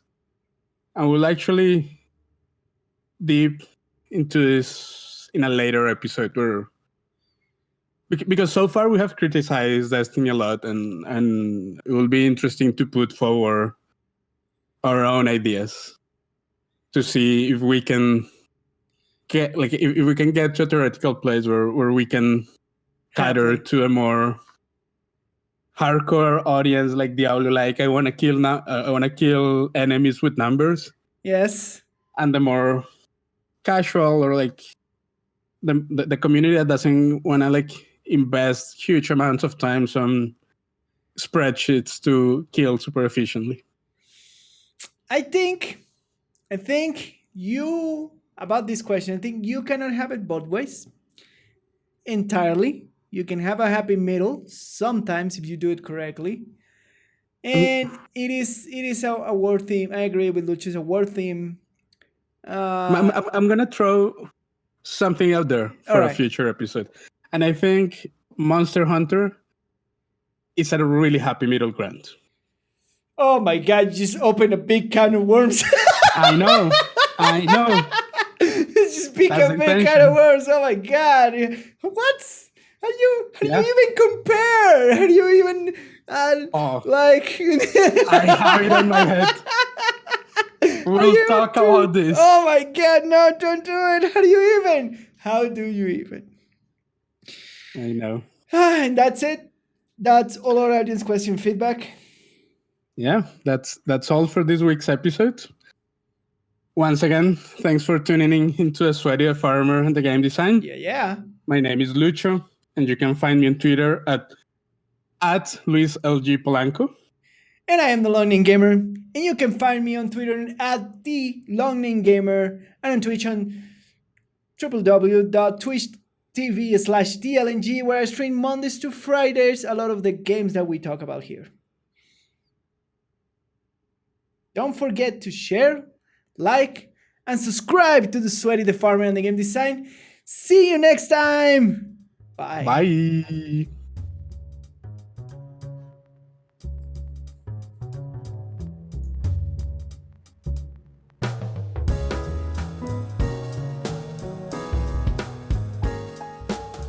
And did you know? Don't soak your potatoes as some might suggest. Soaking creates more risk of rotting than anything it might accomplish. Potatoes have no tough shell to need to soften by soaking. So kids, no potato soaking please. And the world's largest potato weighed in at 18 pounds and 4 ounces. And you know that this is more than enough for 70 portions of medium fries at McDonald's? It's crazy. Oh my god, what do you do with 70 portions of medium size? Might not build a mountain? Build a house? Can you build a house of potatoes? Eat them. Oh my god, I don't know.